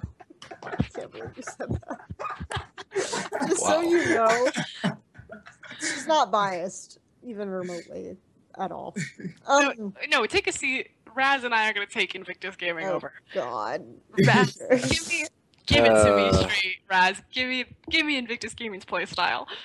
Cacao. Okay. I was about to say Cacao's playstyle. No, Invictus Gaming's playstyle is they will win. They will win, regardless of it. No, okay, honestly, this team, they're inconsistent, but you know what they have? Like now they have. Okay, honestly, I used to like chalk up their inconsistency to Zatai. Zatai, Illusion, both of them. You mean that guy who's still on the team? Okay, No, but- here's the one thing about Invictus Gaming, though, that I really want to cover. Out of all of the Korean imports, like, the identity of the team has changed slightly. Like, all of these superstar Koreans that came over to these teams, you know, like, helped remake all of these brand new teams to kind of, like, put them over the top or make them stand in, like, competition. Invictus Gaming, with its Korean imports, did not change its identity at all. Like, the fact that out of all of the teams that would get someone like Cacao and would have someone like Rookie on the bench, it makes perfect sense that they would have someone like Save. Like, it fits in IG's like MO, in their blueprint for how they go about winning games. They're very fast, they're very aggressive, they're literally the quintessential Chinese aggressive team. There's like no rhyme or reason to it. If they see Hero, they're gonna kill Hero. And that's why I love them. Watching Invictus Gaming, they're literally the most fun team to watch because they honestly don't give a fuck. Exactly. Like the funniest That's thing is why like they're you see, bad. like you'll see Illusion play like 100 different champions. Of course, now he's not on the team, obviously, but like it just He's comes on down to YG. Woo! okay, yeah, Woo! yeah. But yeah, like his playstyle, like he'll play a billion champions and he'll play the same playstyle. Like if he's playing Nocturne, of course, like he'll be other players, like other Nocturne players will be like, well, I'll farm up to level 6. I'll use ulti to gank. You know, and he'll be like, no, I'm ganking. no, I'm playing. He will play aggressively, pretty much all the time, and they'll pick fights. They will lose the fight. They'll pick the fight again. They'll win the fight, and they'll pick another fight, and they'll lose the fight. They're extremely inconsistent, but you know what? That's what makes them a beautiful team. It's a set of two. This is the IEG law. It doesn't matter if they're against the best team in LPL or if they're against the worst team in LPL. They will always split. You don't even have to ask, oh, did IG 2-0 or did IG get 0-2? No, they went 1-1. It doesn't even matter. They went 1-1. It happens every single time. And then they just like barely scrape by into playoffs or into qualifiers or something like that. The other thing that I really want to note, because you touched on it a little bit with Illusion's picks, like he was a big Skarner player, he played pretty much everything. With Zatai and Illusion, of course, Illusion being replaced by Cacao now, Zatai pretty much hits random when he does like champion select. And a lot of these picks that kind of really became popular as like going forward, like the Zillion pick and things like that, like started with Zatai. Like Drexen said it best when he kind of identified Zatai's playstyle is he'll constantly pick champions that are brand new and he'll get kind of that edge in that you don't know how to play against them. And he's very quick to learn, like master of none, but jack of all trades. Like Azir's first game, let's go. Plays like an amazing Azir. But as soon as people figure him out, he then just kind of changes to something else. Whether it be Renekton mid or a Xerath Varus combo or his Azir or the Zillion pick, like they're really fun to watch, and I think that their Koreans fit perfectly with their playstyle. And I can't believe you guys put them 7th. I know, right? Like it's like it was really funny because like I remember You like put the them moment. 6th. What? Okay. How dare you place him to such a lowly level? I put them fifth. All right. You gotta give me some credit. It was either that or Vici, and I've always been in love with Vici. Sometimes. Okay, on and off relationship, roller coaster relationship with Vici Gaming, but like, but honestly, that team is like. I remember when Azir first became available, and I think it was when he first became available. It was like some random third-party tournament. I'm Fun already note like feeling. about China quickly Yeah. is that there's no ban champions. So the minute that champions are released in LCS, NA, EU, and maybe Lick now, champions have a banned period or like grace period where you cannot play them. In China, they're like, champions broken, I don't give a fuck, play it. Like when Yeah. Lucian was disabled in LCS, he wasn't disabled in China, and Uzi just happened to, move Starhorn Royal Club up a couple of placements. Just Speaking of Invictus, speaking of Invictus Gaming, the Demacia Cup set between IG and Starhorn Royal Club after that champion was like so broken was just painful to watch. I think he got like 20 kills or some stupid with Lucian. Oh my god. Yeah. So Invictus Gaming. Crazy, weird. I think Cacao kind of makes sense for that team. Save is sort of the top laner that they wanted Youngsu to be to replace PDD. The one thing I have heard about Invictus Gaming is that they might be more liberal with their sub rotations. So we might see Pokemon Rookie sometimes instead of Save Zatai. Which Pokemon, if Pokemon's playing, then Aluka isn't the worst top laner in LPL. So that's really unfortunate. But in terms of that, but I can see why. But on the same hand, in WGT, the game that they won against LGD, the eventual team that won the tournament, had the Pokemon Rookie roster. So. It's really hard to call. I feel like we always overrate IG, and they end up just like tanking, and then they maybe pull something out at the end, but then they're not really. It's important to know why we do this, though, because we haven't really covered the history of Invictus Gaming, and again, if you're not really familiar with Chinese League of Legends, then you might not be familiar with how big of a deal Invictus Gaming has been for a very long time. One of the Royal Guard teams in Season 2, along with World Elite and Moscow 5, they were like a powerhouse, and then they started to dip down after that. But they've always been kind of this when Fnatic shows up, and even if Fnatic's not the same roster, people are like, oh, it's the Royal Guard, it's Fnatic, it's that big powerhouse from way back in the day. Invictus Gaming still has that heavyweight reputation with it. And I think this revamped roster kind of gives new life. They're like, oh, maybe it'll show up again. They're also the king of the 1-1 splits. And also, I feel like out of a lot of the LPL teams, they're likely to experiment the most in the regular season and then show up the most for playoffs. Didn't work out too much that way summer, but historically, that's how the team has been. So that's a lot of the reason why they have the 1-1s. I feel like they will always save themselves after they take a loss or something. But yeah, my issue with the team has been and always will be that Zitai is amazing initially, but he always plateaus once things become meta. And just as the talent grows stronger and stronger in the region, it's something that's going to be less acceptable. So, yeah. Yeah. He's that been playing team. a lot of solo queue though. He cares. Yeah, he actually cares. Everyone says he cares a lot more this split than maybe he's ever cared. So if that's true, I think it's because they bought Rookie and Fly, and he's like, oh shit, I'm gonna get replaced. With that team, I've always had an issue with because of course LGD had that issue with having their top lane, who do they pick? But with this one, it actually has a massive implication on how that team plays, because as much as I do like the fact that it's save and Cacao, and it's a tie.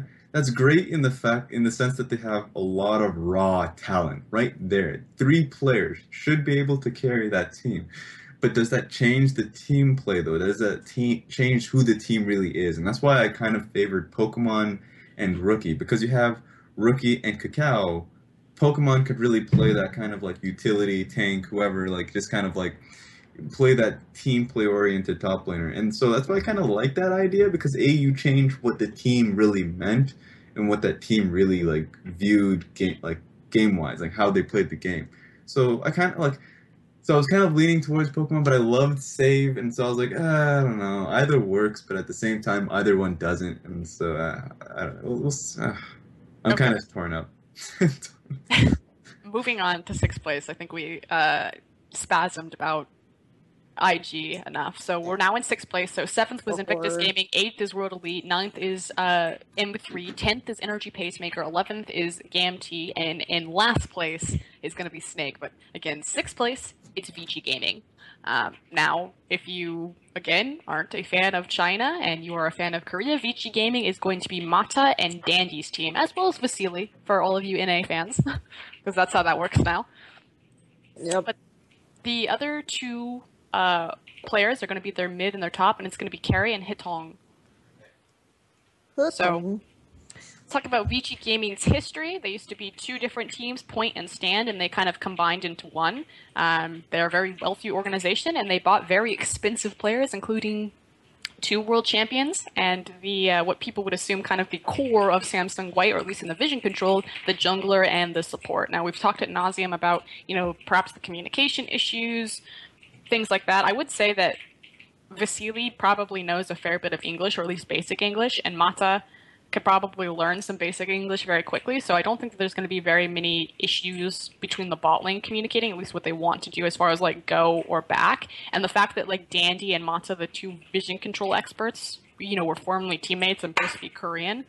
So, I don't know, I don't see a lot of too many communication issues as far as, the bot lane and the jungler communicating. I see it more of, the top laners, but I don't know Carrie or Hatong well enough to say if they're going to be able to carry past that. Obviously, we all ranked them pretty high, but I don't know if it was... I didn't rank them high because it was on the back of their Chinese players. Yeah, I ranked them lower than Drex and Raz, but higher than you, I think. I ranked them somewhat highly just because I do think the fact that Dandy and Mata are together gives them, this boost in terms of vision control, but the thing that I'm worried about is you can't really safely get deep vision if your lanes are behind, and I feel like this is going to be a problem for this team.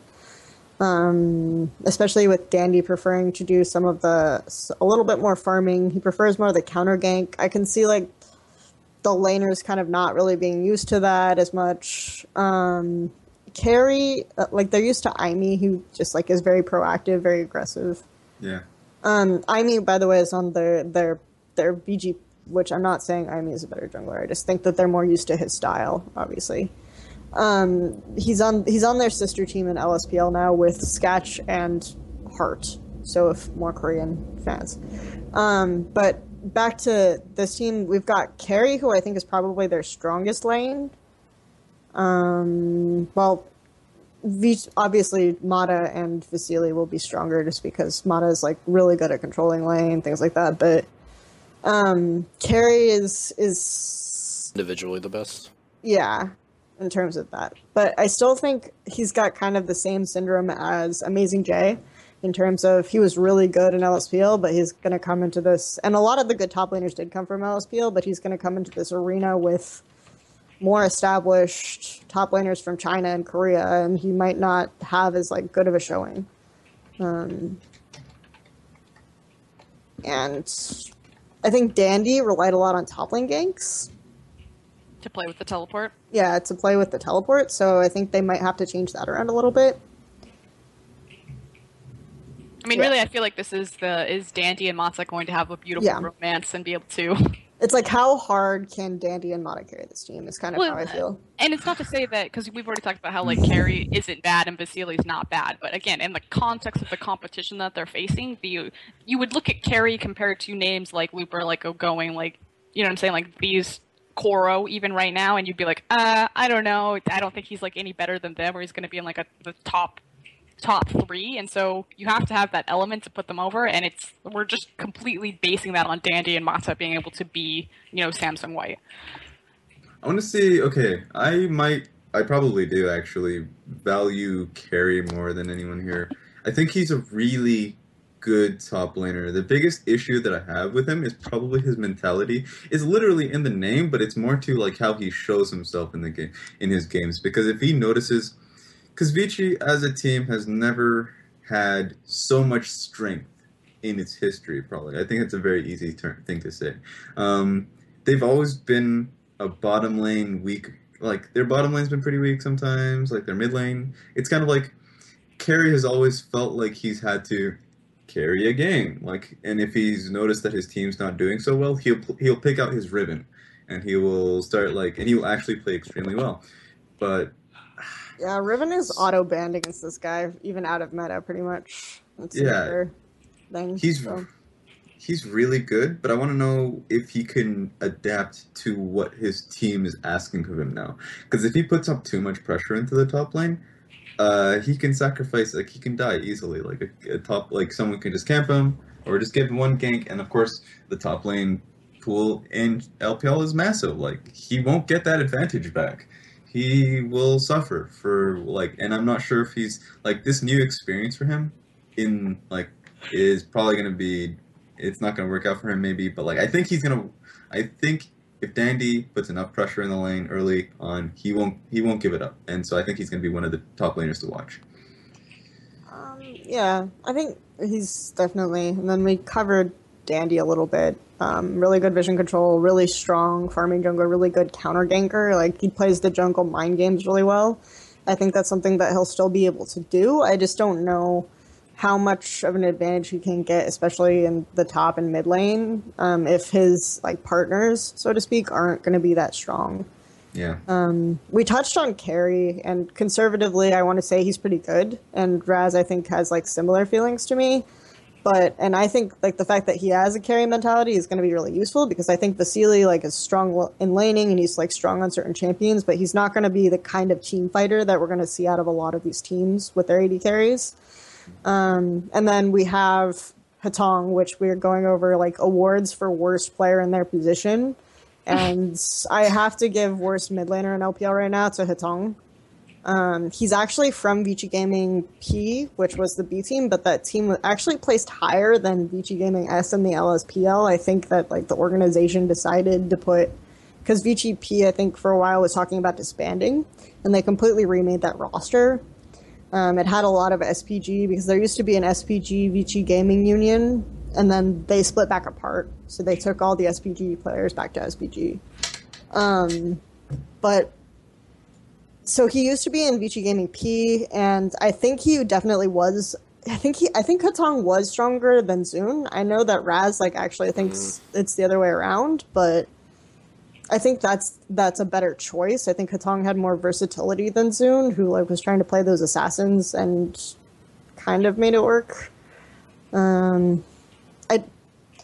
It's still either way, they don't really have a good mid laner. And then you think about all the mid laners who are benched. You've got Rookie, you've got you've got Sukum, and it's just kind of like disappointing. I think that what happened is that Vici Gaming, they posted a lot of Weibo posts and stuff about how they were really expecting to get Cool, but then at the last minute, Cool decided to stay with OMG. So, yeah.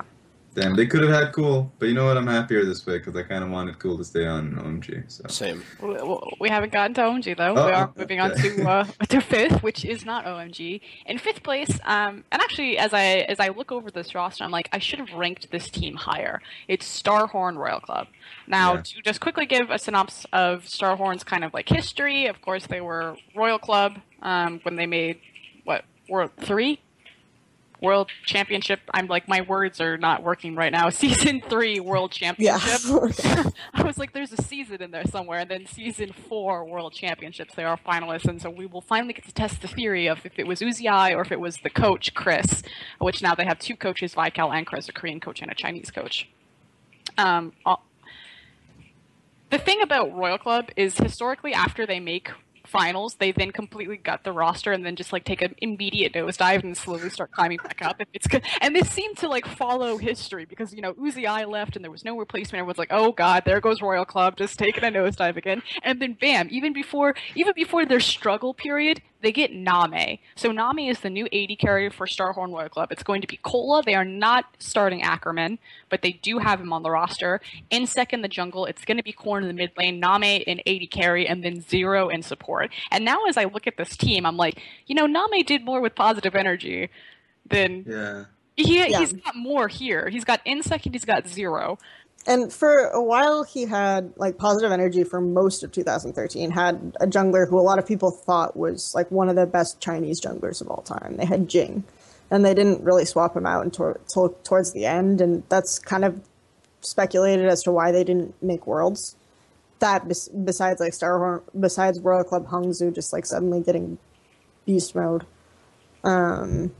But so that's kind of something that hurt them a little bit. But then in the playoffs, he still carried them with like Ziv. So Name, this team in theory is very similar. And I actually wrote an article recently, about Name and Uzi and how this new season is going to really test them on their new teams. And I think that Positive Energy on paper looks a lot like Starhorn Royal Club does now, except that Starhorn Royal Club has really bad vision, and Sika was a very vision-driven support, and I think some of the failings that we've seen from Name in 2014 was because bot lane wasn't really well warded, and they didn't have a lot of vision. Yeah, like FZZF, I'm not saying he's not, like, he's a mechanically good engaged support, but he's not a really vision-driven support, and so like Name is a really good at processing information when it's available. Like he's good at assessing a situation based on what he's known. And Sicko was always good at like providing all this information for him to like understand the team fight and the surrounding area and the bot lane, and they could dive all the time because it was well warded. But yeah, so they're gonna have to fix something in terms of either vision or Zero holding his hand or having a better sense of where the enemy jungler is, or maybe even just having Insect camp bottom lane like he does. So I think I'm tentatively really excited about this, but there's going to be that thing that's going to be, I think, the biggest thing they'll have to deal with. The one thing that I want to talk about, or at least try to get you guys to talk about, is, of course, you look at this team and you're like, the stand-up members are going to be Insect, Zero, and Name. And everyone kind of shit on Korn and Cola, especially when they were in the finals, how they were severely outclassed, which I'm not saying that they weren't outclassed, because they entirely were outclassed. But the thing is like, Cola has gotten nothing but better. I don't think I've ever seen a stagnant or like a drop from him. He's just consistently gotten better. Did he start at a really low point? Yes. But it's just slowly climbing. Korn, I've actually been fairly impressed with. A very young player, was not legal. Let's just like put that out there. Was not legal to play. We're letting this out. It's a world championship. He was in the time chamber for the world championship. He gained a few years, but has really impressive Orianna. It was funny though, because like Korn was known for his fizz, and then his fizz at Worlds was just god tier awful. Yeah. But I don't think these are the worst like top and mid laner to have like an amazing bot lane and a really good jungler. They're better. They're better than Aluka and JoJo were, but I think in terms of the talent that they have to go against, it suddenly got a lot steeper. So yes. Yep. It's still not going to be very easy. I think that what you're saying, though, is that, like, I think that Korn and Cola you can kind of track their progress, and they have gotten steadily better. This isn't just something that we're making up and, like, being wishful thinking and all this stuff. Like, I still think Cola is really, really close to the bottom of the top lane talent. Until I was thinking about it and I realized that Aluka is an LPL, I actually said he was, like, probably the worst, but like Cola still has a lot to grow in, but I think you can say that he is growing. Like you can say that. And Korn played 29 Orianna games in Worlds, Demacia Cup, and LPL. And his next most played champion was Fizz, and he played 9 Fizz games. Oh gosh. Yeah. So I just he needs some versatility here, but if they're gonna continue, unless like Orianna is banned every game, which it should be, he's gonna need to get some versatility. Ezreal mid on Korn. I mean, if you threw this roster in like the last summer split, I could make a case for Starhorn being like first or second, honestly, because they were steadily improving and their solo lanes were good enough to be in that position technically. But yeah, as you guys were saying, the talent has gone up for the region, so it kind of almost neutralizes their gains in a way. But I do think that Starhorn, relative to how they were at Worlds, will be a stronger team. It's just that the competition is better, so their placement doesn't necessarily reflect that. But this is something we bring up all the time, but I'll bring it up again just because I do think it's an important thing to note, is that when Starhorn did distribute their gold more evenly across the team, they were a more successful team. And I do think that Name is more flexible in that regard than Uzi. So this should theoretically be an upgrade to the bottom lane, assuming Name gets back into his form, just based around the team's general play style. As that way Name could potentially hard carry, but he's also flexible if they need to distribute gold otherwise too, especially since Cola has been picking up a lot more carry top laners and stuff like that. So yeah, I think this is probably a good placement for them based on the changes that have happened to LPL and the team itself. And I'm glad that you made that segue, Drexen, because the other big thing that we want to talk about with their teams is identifying their playstyle. And obviously, Starhorn Royal Club was completely defined in playstyle by Uzi as their AD carry. And you brought up that Name is much more flexible, that they did distribute their gold evenly. And there's also all of those reports of like Chris and Vical saying, they wanted to steer the team away from just a protect the AD carry type of composition, and trying to wean Uzi off of some of his picks and give more power to, the other players. And so I think that this is going to be very interesting as Starhorn Royal Club redefines himself as a team. But it already seems like the coaches have this kind of like in mind. And again, Uzi is a 2-time world finalist, but at the same time, his coach, Chris, also is a 2-time world finalist. And coaches are starting to get more, I guess, Power. Recognition. That's a good one. So we now have this tested. Was it the coach? Was it the support structure? Was it just Uzi? And I think like Zero, we've seen has paid a lot of attention to his AD carry in the past. So like that's his style. So I think that if they figure out what Name needs, that's something they can work with. Like the story that Chobra told on Summoning Insight was pretty funny, where he was talking to Zero, and Zero is like constantly emotionally checking Uzi. Like, we can't do this right now, Uzi. He's very upset. All this other stuff. So I think that that's something that they can work on, but and I think that if they do, then Name can be what they used Uzi for. He can be like the hard carry, the like crazy tower diving, mechanical AD carry. He can be that guy if he has certain things, but he'll also be slightly more conservative and slightly more flexible if they decide to do something else. Yeah, I think Starhorn Royal Club they're a stylistic team, and that's just what they're based on one style, and it's not because of Uzi, or Uzi, it's because of Insec. Yeah. So yep. If that team's going to be successful, or they're not going to rely on Name's flexibility so much as I guess they are, because Name's going to have to go back to his kind of like his devil like play style when he was on positive energy. He's going to have to hard carry, not really hard carry, but play as aggressively as he did before, rather than playing his smart game style. Yeah, death style. That works. So okay. he has to change his playstyle. It's not so much that the team has to. So we're moving up into 4th. So we put Starhorn Ball Club 5th. In 4th place, we predict it'll be King. And we're predicting this after in G League, King got 3-0'd by EDG. Yeah. I mean, they didn't look bad. But that's like such a misleading result if you watch the games, though. I voted for King. I thought that they looked very good. Chelsea was cheating on their bot lane. I had them in 3rd, okay? Just want to throw that out there. You guys brought them down to 4th. I mean, I was kind of surprised that I was the one who rated them pretty low, actually. Yeah, I was too. I was like, if I had to guess your rankings, I'm like, Raz. Invictus Gaming 1, King 2. Okay. If it was just a prediction, sure, I'd go ahead and rate them lower. But the fact is that, I mean, since Worlds, they haven't placed lower than 3rd in a tournament, like at all. So these guys are like insane. Relative to predictions, I should say, because there's always like people are very, very skeptical for new teams coming into LPL to give the hype ever since the whole World Elite Academy like debacle, just because everybody was hyping them to be like the best team ever, and obviously they disappointed. Like King actually is like a native Chinese team that I think can rival like for the top 3 spots, or at least the top 4 spots. Just because of like how strongly they've come across domestically. Like I said, this is one of the teams I would love to see more than any other team almost play internationally, just because I want to see how they play against other opponents that aren't domestic teams before I can like solidify that judgment.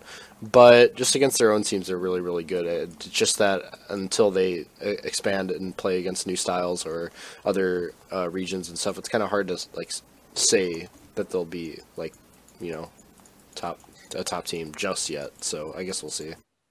They played in that really interesting tournament along with the one that was like the mix of Korea. It was like Korea versus China. They did really, they did pretty decently in that one. They lost their last game though. I think all those results are for that tournament are just, and I'm not just saying that because the Koreans definitively won. Like one of the games that EDGF won, they probably shouldn't have won, and that tournament was kind of a disaster, which is disappointing. But yeah. Good theoretically. Here's my issue with King. King is a really good team. Their playstyle is pretty much what a team should have for a playstyle. No one on that team is definitively the carry. Every player on that team has their moment based on the based on the team comp, which is really nice.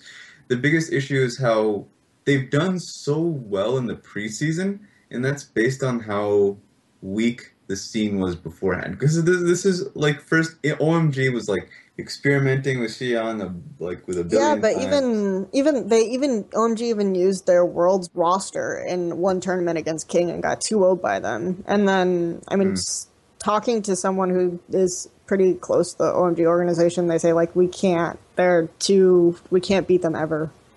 I just this was before they got UZI, but I mean still like that was a strong roster. Like it was NESG, and then they 4-0'd up until the finals, and then they beat EDG in the finals, I think. So yeah. I think my biggest issue with that, it's. And I guess again, so. there's the third-party tournament mentality, but it's just there have been so many of them, right? Mm-hmm. And King has either destroyed these world's Chinese teams or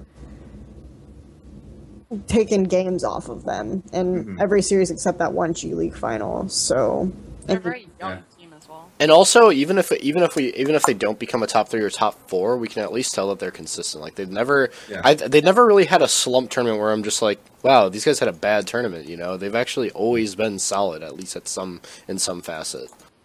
Yeah. So, give me the roster, Raz. Go through it. Okay, Sky in the top lane. Sky is a super. He's a really good top laner. He has consistently played Aurelia. I think that's his specialty champion. He's only ever lost one Aurelia game, and that was to Koro and G League, right? So that was sad. I wanted to continue to say, oh man, he's undefeated on Aurelia. Like no one can beat him. He's really good. He doesn't have his single play style. He plays what the meta needs him to play. So right now he's playing Lissandra. I don't think he's actually played Nara. I had to think about that one. He plays Lissandra extremely well. I think he has some weird champion pool issues. He has to play kind of these all-in style. Yeah. I think is something that he needs. Regardless of what he's playing, it has to be an all-in champion. He played Akali a little bit. I remember those were some fun games in NEST where just every single person played an assassin. Yeah. Every single one of them. Okay, jungle. For the jungle, let's see. Sky. There's Reborn. Oh God, I can't remember. Lonely. MLXG. MLXG. Okay, I messed up so hard because he's changed his name. They keep changing their names. Half of this roster has changed their names in the past month. So. I'm still debating on whether I should start calling him MLXG because I think Lonely's better. Yeah, Lonely plays Lee Sin. He plays also I think I shouldn't say everyone plays meta. Everyone plays meta. He plays Lee Sin. He'll get Sky ahead in the top lane. He's a pretty dang. I wouldn't say he's vision heavy, but he's a reliant backbone for the team during the early game. He's really good. I like him. Mid lane. Mid lane, assassin / JS. He is an assassin now, which is a great thing, by the way, because early on in his in the LSPL, he played Orianna a lot. He played that support, Orianna, Lulu. They just played that support a mid lane style. But as the split went on, he played Fizz. He played Twisted Fate, which is not an assassin, but like it's a different champion than what you usually see him playing. And so now he plays that a lot. Like they're really letting him go. So he is really solid on these assassins, and that's what surprised me. So And their bot lane, we don't speak of them as two different members. We speak of them as a single entity. Or yep. something. It is God, No Heart and He changes his name all the time. Yeah, Wujin. God, Illusion, no. yeah. So yeah, he's okay. No Heart is okay. Hubo says No Heart's a really solid, like a really really good AD carry, but I think he is okay. I'm with you, bro. Okay. I have him as the No. 5th place AD carry in LPL, so Okay. He's good. Like he's a good AD carry, but like maybe it's unfair to say, but like sometimes he makes positional mistakes, and it's like it's not something like saying that he's poor, but there were a lot of A class, S class AD carries in the LPL, and you have No Heart who, had he been in any other region, he would be like pretty much top tier, but right Yep. now he's just there. I think he's a good AD carry. Yeah, and also, like, as Frost was saying, how we talk about them in a pair, that's because, like, these guys have a natural, like, Callista passive going on. So, like, individually, they're not the greatest, but together, their synergy is really good, and whenever they're together in team fights and stuff, they're actually really, really good together as a collective bottom lane. So, but even so, I don't know if I'd put them as a top LPL bottom lane. They are very good, but, I mean, they also, the team is in strong standing because Sky is insanely good. Like, I think he's top 3, top laner in the region easily, and as Raz was saying, Assassin was kind of let loose, kind of U style. You know how like U was like almost forced to play supportive every game. Then when he was able to play like Syndra and other assassins, like you saw his potential on those champions. It's kind of the same with Assassin on King. So yeah, the backbone I still think is mostly Sky. But I do think that their bottom lane is like really, really good, even in the context of China. And yeah, in another region, they would be near the top, I'd say for sure. yeah. I think Wushin isn't in the top 4, right? Obviously, but he's like the next one. And even STYZ, who's extremely arrogant, like they asked him who are the best 3 Chinese AD carries, so they didn't include Koreans, but he said UZI, Name, and Wushin. So Okay, King as their playstyle. Just give me like a definitive note for them. Okay. Against LSPL teams, they were the team that played heavy team play. Like if you were a bottom laner against like if you're a bottom laner against King, you would expect TPs like you'd expect 5 people within like in your lane within 5 seconds. You wouldn't even have expected it because they have a pretty good hold on clearing that vision in the bottom side of the map. Against actual competitive teams when they actually leveled up and played against EDG. You saw some inconsistencies with their vision, but they were still that team that always grouped up, always like. I feel like you can compare them to the OMG Season 3 style of like the train that just like they would always move as a group from one lane to another. I don't know. It's a really good play style. I think that's what I can generalize them as. I just want to add a little bit more emphasis to King and kind of how important they are. We're putting them in 4th place, but a lot of us are saying like it's possible that they could take games off of, or maybe even take a position off of the top 3 teams, which means that King is in a running to go to Worlds. Like I put them in 3rd. So yeah, so it's not just like it's the all random Chinese team that I feel like a lot of the newer fans of LPL will kind of overlook because it doesn't have those superstar Koreans on it. But like if you're projecting to Worlds to a team that is going to show up internationally, I would put good bets on King. I think so. If I would say the weaknesses of King, I said that they are very vision reliant in terms of their jungler and their support, setting up those, and that's what I think gives them a lead in the early game, is that they can make these like super aggressive plays as a group, and they can be versatile, and they can build the team around whoever they think they want to do well that game, because all of their laners can kind of carry. So that's sort of similar to the way OMG used to play, and that's where I think a lot of the comparisons come from. But I think that in terms of transitioning their vision to mid and late game, they kind of struggle a little bit more. I think that in terms of team fighting, they work together well in team fighting, but they get kind of screwed over by vision. So, yeah. Okay.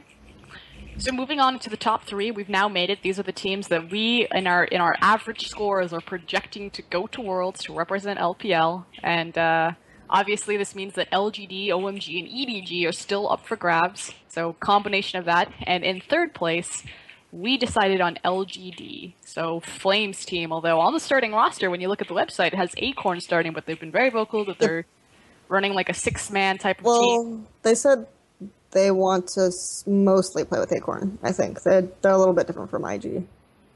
Sorry, Flame boys. It's gonna Flame. Flame. It's gonna be Acorn Trend. He's changed his name to Lucifer, but it is gonna be Wayless, Imp, and PYL. Yep. Yeah. I was skeptical putting this team 3rd, but since they were so close to making it to Worlds last time, and they've dramatically improved their roster since then, I thought it was fair to do. But in reality, it like 100% depends on if Chuen stops being a shitter. Like, I'm sorry, but like he has Standout players. he has to actually improve a lot in order for this to work. Because if Chuen is not good, like LGD, I put really tentatively in 4th, just because if Chuen has not improved, they could fall down to like 6th, 7th, 8th pretty easily. But if they improve, they have a really, really good lineup, and especially their bottom lane, Imp and PYL, obviously very, very strong, and PYL is a very Mata-esque player, so that should be a very familiar introduction for Imp when it comes to professional play. And obviously Acorn and Flame having both available for top lane is like insane. And yeah, not too much to be said about Wayless. He is a very strong mid laner sometimes. So I mean that's a thing. The consistency of this team worries me more than their actual full out potential. And Wayless, I'm told, is just like a dog in terms of like practicing. What? Okay. Not literally. How'd you not Like, finish he that just- sentence? He's just like always. He's just like loyal to his computer. Oh, okay. Now I understand. Okay. Like, Had you finished that sentence with "way less is a dog"? I'm like, all right. No, he just like apparently all he does in the house is like literally eat and play. It's like okay, but can we examine something for a second? Who have you ever heard uses that guy's a dog in his loyalty? Oh, man. Well, Uzi was a puppy, so I mean, there's a lot of dog references, I guess. That was weird. That was like, wow. Okay. I think they chose probably to bench Flame because, like, I think Imp and Wayless and Flame all have reputations of being a diva. It's like, no, I'm gonna carry the game. So I can kind of see why that would be something that they would want to minimize. In China, they call it going too hero. Too hero. If you go too ham, you're too hero, and Wayless goes way too hero. And this is China saying you're going too hero, so... Oh Yeah. god, yeah. You're like diving like Mexican towers at level 3 at that point. Yeah, but I mean, like at the same time, it allows him to test the limits of each one of his champions. So he does stay as strong as some of the other top mid laners, or get even better, just because he is testing these limits. It's just that sometimes when it matters, he goes a little bit too ham, and that's when it becomes an issue. My favorite point on this team, a lot of people will be drawn to like Flame and Acorn and Imp as LGD fans, but like my favorite player is either PYL or Wayless. Like the fact that in the AMA, Kelsey actually asked this question if Wayless did his own champion picks, because he's known as kind of like off the wall styles of building champions. Like when he did what was that item called, the jungle item on Lysandra, and he just pretty much farmed all of these camps, and he like beat an Orianna by like 100 CS and like roamed more than her as well. Like I guess he does his own champion picks. I think how he thinks about the game is very creative. Kelsey often credits him to being really good at wave manipulation and controlling waves like that. And then he has like the aggressive nature of like a Chinese assassin mid lane player, which is really fun. And the PYL, Drexen, you said he's very Mata-esque. He is very Mata-esque. He's very controlling. He's the captain of the team. So many players, like Wayless in particular, have said, I'm going to LGD because I want to be on the team with PYL. So he is a very respected name. Even Imp said that. I guess supposedly Imp took a smaller salary than another team was offering him to go to LGD because of PYL's reputation. So there you go. It's not just these Korean superstars You got some meet your Chinese brothers, LGD fans. And one of the best things about LGD is in their AMA when Kelsey asked that question about why, if it's true that PYL keeps people on a leash, like keeps his AD carry on a leash, picks what they say. It's like he was like, "No, I'm not like that. Those are just rumors." But they're probably just gonna play whatever we want them to play. So it was like a completely contradictory answer. To play whatever I tell him. Yeah, I'm not controlling, but man, that motherfucker doesn't pick Lucian. Yeah, so it was like a contradictory answer, and I found that kind of funny. So I think, like in multiple interviews at this point, XQ has said that PYL made him play that champion. So. Yeah. I mean, yeah. I completely believe him that he picked it because Lucian was overpowered like last year. So if Lucian's open, you're playing Lucian, you're gonna like it. So I mean, it's fine. Okay, LGD. The only shame about LGD is that Flame and XQ are riding the bench. And Chwen. Oh yeah. We conveniently are Chwen. He's pretty good at Lee Sin. He's good enough to be not bannable on Lee Sin.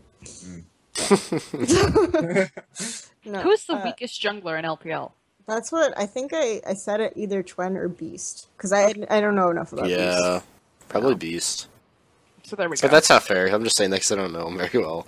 Yeah, exactly. Yeah. So. We'll have to Okay. see. But what I've seen from him so far is not super impressive. We'll just put Chwen at the default either bottom on until we Big see play. Smile or on Snake. So we've made it to third place. We have all predicted that LGD will be the third place team going to Worlds, but you will see them there. So just again to go over, it's LGD in third, King in fourth, Starhorn Royal Club, Vici Gaming, Invictus Gaming, World Elite, Masters 3, Energy Pacemaker, Gamtee, and then in last place is Snake, which means we have 2 teams left. And of course, it's OMG and EDG. And now, I'm going to go to the second place, which then will announce who we picked for first place. I will say that my results were reversed, but I was overthrown. They decided that the second place team is OMG when I put EDG. But here we go. Literally the first superstar all-star team to ever come into existence where every single player in their definitive role is the best that China has to offer. They're in second place. You know, there's no language barrier. They all know each other. They're all good friends. Someone is salty. And of course, this roster is going to be going in the top lane. You know, the fucking Lord Flame of China. It's second place. Lovely. The Lord Flame of China anymore. Well, not if Acorn's playing. That's Lovely true. in the jungle. Cool. The best Chinese mid laner. Possibly one of the best. I don't know. Pawns in the game now. Although I would still put Cool better. Yeah, I said it. Cool in the mid lane. Uzi, obviously the best AD carry in the world in the AD position. Obviously. And you know what's even more comforting on this site for support? It's not Tabe. It's not Data7. It's Cloud. But I think that's a decision they're not settled on. Am I right? Yeah, they want to start with Cloud, but they don't really have anyone. So that you know what that means, boys. There's time for OMG to fuck this up. You know that's what that means. No, it means Data 7 is gonna come out. Of course. Uzi Data 7, man. I can't wait for that lane. It's coming. Oh my god. You guys totally outthought me. That's what's gonna happen. That's why you put OMG second. You're like, Data 7. He's gonna make his return. Yeah, I did put OMG second because of the bot lane issue. Not just because the Cloud might be an unstable choice. Uzi is in the bot lane and she's like second place. Well, because like the way that everyone describes the way UCI needs his support to kind of like pander to him and say, okay, this is what we're doing. Like, you're okay. Whatever you want to do, what do you want to pick? Like, how do you want to do this lane? It's okay. Like, whatever. And Cloud is going to be like, no. So basically having better communication. This is one of the only instances where better communication is actually going to be worse for them because now he understands the shit talking he's going to get from Cloud. And like you saw the way Cloud played with San, right? San would do this thing, like occasionally be off to the side, and Cloud's like, yeah, I'm not following that. Just no. Okay. Oh, you're on your own, bro. The history of OMG, Kelsey or Drexen, either one of you, give it to me. Yeah, so OMG, how far back are we going? I can go okay. Well, they were at a Smite tournament recently, and you know. highly established They Smite were team. traditionally built around their solo laners. They had leveling in support with San initially, so they had these really strong lanes. They had Pomelo, but then they decided to switch leveling to the jungle because I think leveling had this idea about how the game needs to be played, and he prefers to play jungle. So they did that for a while, and then I think there was some following out between Pomelo and San. Pomelo no longer really wanted to support for San. Stole his girlfriend. So they swapped back also when the mid lane was subbed out. Mid lane came back, Cool came back in after the Xiyang period, which everyone overhyped Xiyang, and he had some very obvious flaws, which people eventually figured out. And then Cool came back. Cool is what I like to call the mom of the team. I say that every team has a mom who kind of like handles whatever the team needs them to do. Like if he needs to hard carry, he'll do it. If he needs to go support the lanes because they're not doing well, he'll go roam. He'll like kind of pick for the team. He's apparently the only person on the team who never wants to shot call. So yeah, he's kind of the mom. And we have and going apparently also has a similarly laid back attitude. I guess he's kind of shy when you meet him, but he like is this carry and he's one of the shot callers and he has this really amazing teamfight engage sense.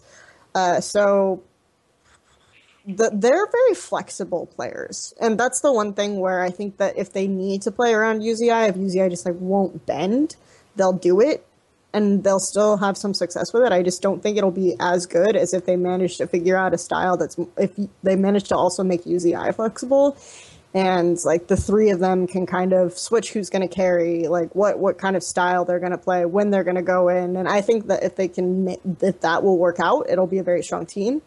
But I am concerned because I feel like Cloud isn't the kind of support player that UZI needs, and I think that like UZI's team mom is in the mid lane. Like, how is he going to help him? So he's too far away. He's an entire lane away. Come on, guys. I think that it could be really, really good, but I'm I'm just a little scared that it won't be number one. Yeah. And I think it'll be close, though. I think it's close. And then close OMG always has like that hiccup where they choke and the thing, and just, we can't win LPL anymore. The Dada bump. The Dada. The Dada bump. The Dada factor. The Dada factor as well. Right when you think you're speeding, you're going on the highway, and you find like a random Dada steps in front of the car. A random speed bump is Dada. Swerves you off. Yeah. But yeah, I don't think the disparity between first and second is going to be huge, but I do think that it's not going to be an immediate improvement for sure for OMG. I don't think so. Sightstone Jarvan took first place, and you guys put the super team at He second. didn't play Sightstone Jarvan in China, okay? Hey, by the way, Sightstone Jarvan's been played like 2 or 3 times in Korea now. In OG. Oh, Just they saying. took it. They took it away, man. The trendsetter. They guess so, listened man. to what Deft said about him being a stronger jungler than Danny Like- with Spirit, and they're like, oh, he must have something. It was like Sightstone into Warmogs. Like, that's next level shit right there. Okay, OMG standout players, all of them, because they're a superstar team. History, we've already kind of covered that. Playstyle, it's the classic OMG. They're often credited with being the most creative team, of being the most versatile team, of being the trendsetters of LPL. I don't think any of that'll change, even if they have a different AD carry. I don't think that they're going to bend to Uziai's playstyle and force himself to protect a puppy. I mean, on paper, this is gorgeous. This is what every region dreams of happening with all of their players. I would have preferred Name. Okay. And yet you put Starhorn Royal Club in 5th. Let's move on to the first place. That's a lot higher than I would have rated them without Hey, Name. before we talk about the players, EDG is backed by the most successful coach of all time in League of Legends, so Aaron. shout out to that guy. This is the entire reason. I look at the coach roster. I'm not even looking at the teams. I'm like, okay, let's put this She's one like, at number 1. TT or Aaron?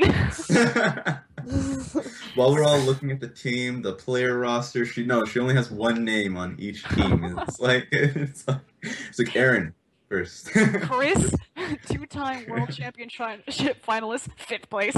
I told Okay. you. No. EDG, you guys put in first place, second. Just gonna put that one out there. In the top lane, it's gonna be Koro.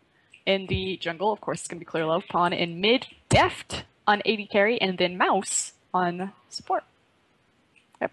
They showed really well in G League. Clearlove is their shot caller. Koro is their brand new captain. I think we would all give most improved player to Koro. He is now I don't know if I would put him on Going's level, but he's certainly fairly impressive, if not very close to that. He's done remarkably well. And I had this, like, during G League and after G League, I had this celebration on my Twitter about, oh, look at my baby. Look, the one that I picked all these months ago. He's grown up to be a powerful young man. No. Yeah, I'm really high on Koro. I think he's a great top laner in terms of how he looks at team fights and the way he's able to consistently zone out people in a fight. I won't say he's converted to a more carry style role because we've only really seen it out of him in a few series, I think, still. So he was against Sky. Like, he trashed Sky. So does that mean we rated Sky too highly, or that Koro is just really good now? So that's the question. No, I don't think we rated Sky too highly. I mean, like we said, Sky would be top 3, but Koro, like, maybe Koro in the last season, Sky would be better than that, a rendition of him, but Koro has gotten a lot better. He's very good now. So, yeah, I think he's pretty solidified in the second best top laner right now.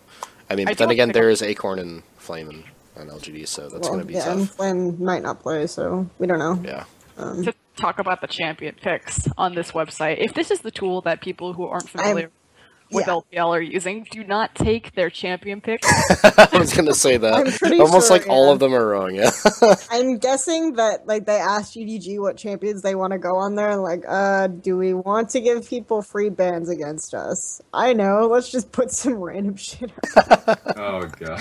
And Kid had, like, Corky twice, I think. He did. But yeah, Mouse I has, don't like, think, Katarina, so like, it's kind of weird. Koro's champions, he hasn't played Riven, Akali, or Fizz ever in a competitive game. So, the Hecarim, Clearlove as a Hecarim player is actually kind of true. But I think they thought Hecarim is an irrelevant It's choice, all about so. Mouse as a Katarina player, and Yeah. Def as a Forgot Teemo player. Yeah. I think Mouse did used to be a mid laner, but yeah.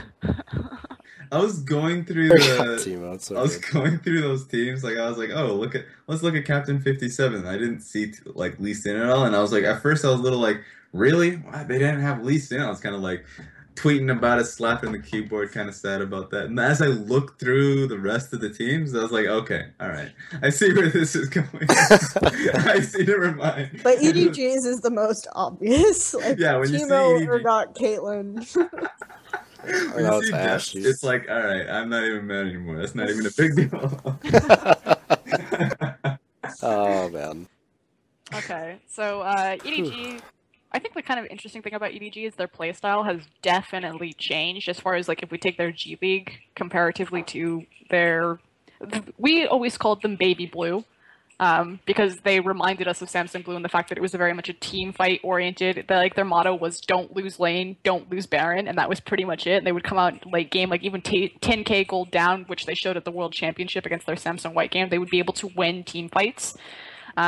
With Pawn and Deft, and even Clearlove and Koro kind of changing their identity a little bit, they've kind of shifted away from that. It seemed a lot more skirmish heavy in the G League final against King EDG, which they 3-0'd, but that could be just because of how King's playstyle is to group up earlier, and EDG just followed suit. But it should be noted that pretty much the only two remaining members of EDG from their Samsung Blue Mimic days are Clearlove and Koro. Everyone else is completely different. No? Okay. Yep. Well, I don't know. It depends. I mean, Deft is like the same as Name, and Well, Pawn's yeah, like Deft's you. the same That's Deft, yeah, I think the Deft Mouse lane is actually going to be a weaker lane than the Name FCCF lane. Oh, you better back that statement up before you start. I think Deft has. I think most OGN fans will agree that Deft is not a strong laner. And I think Mouse is not going to be as good in lane as FCCF was. So I don't think that's too much of a controversial statement. I guess people who watch Worlds might be like, oh, Name laning, but What? Wow, I like your impression of the community. How Yeah. bad Name is. But I think that we saw Name do pretty well in lane, and he has like in the past better laning instincts, but just not without vision. And Deft and Mouse we kind of saw did not do super well against lane, no heart. Which we already said that they're a good lane. We already said that lane, no heart are good lane, but I think that Deft is in better AD carry overall than Wuxin. Where would you rank this bot lane? In the scheme of things. The Edward Gaming bot lane? Yeah. I think they're in the top half, but I don't think they're like good in lane. Who is the best bot lane right now? It's so hard, yeah. It's so hard because... Is it really? Because I have my best bot lane picked out.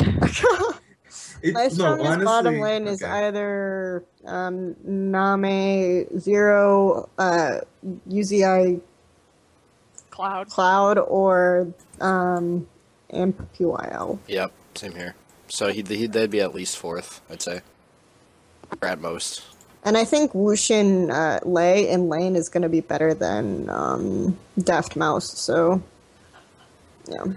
For me, there. And yet you still put them first. That you have the 5th best bot lane in I LPL. think that You're like EDG, first place. okay, so straight up, EDG's players last year were awful at their roles, but they were still like the best team because their team fighting was good, their approach to the game was good, their mentality seemed to be pretty good. So I just like, I look at the coach list.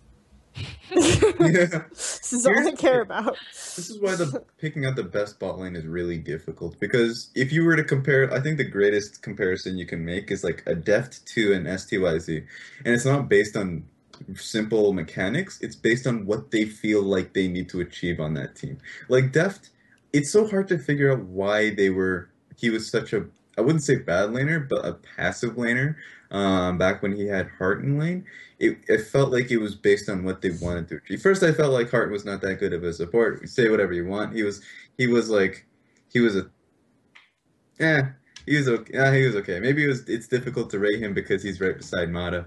But all I gotta say is that Deft always plays either scaling AD carries or AD carries that went off on certain team play. Like for instance, recently he played Sivir and including, especially in this meta, where having either a poor laner, you can get away with it pretty easily. You can just put Tristana in a 2v2 lane, or Sivir in a 2v2 lane, and you're like, we can get the, oh god, the result we can take out of this matchup like is far better than if we were to put like a Lucian or like a Caitlyn.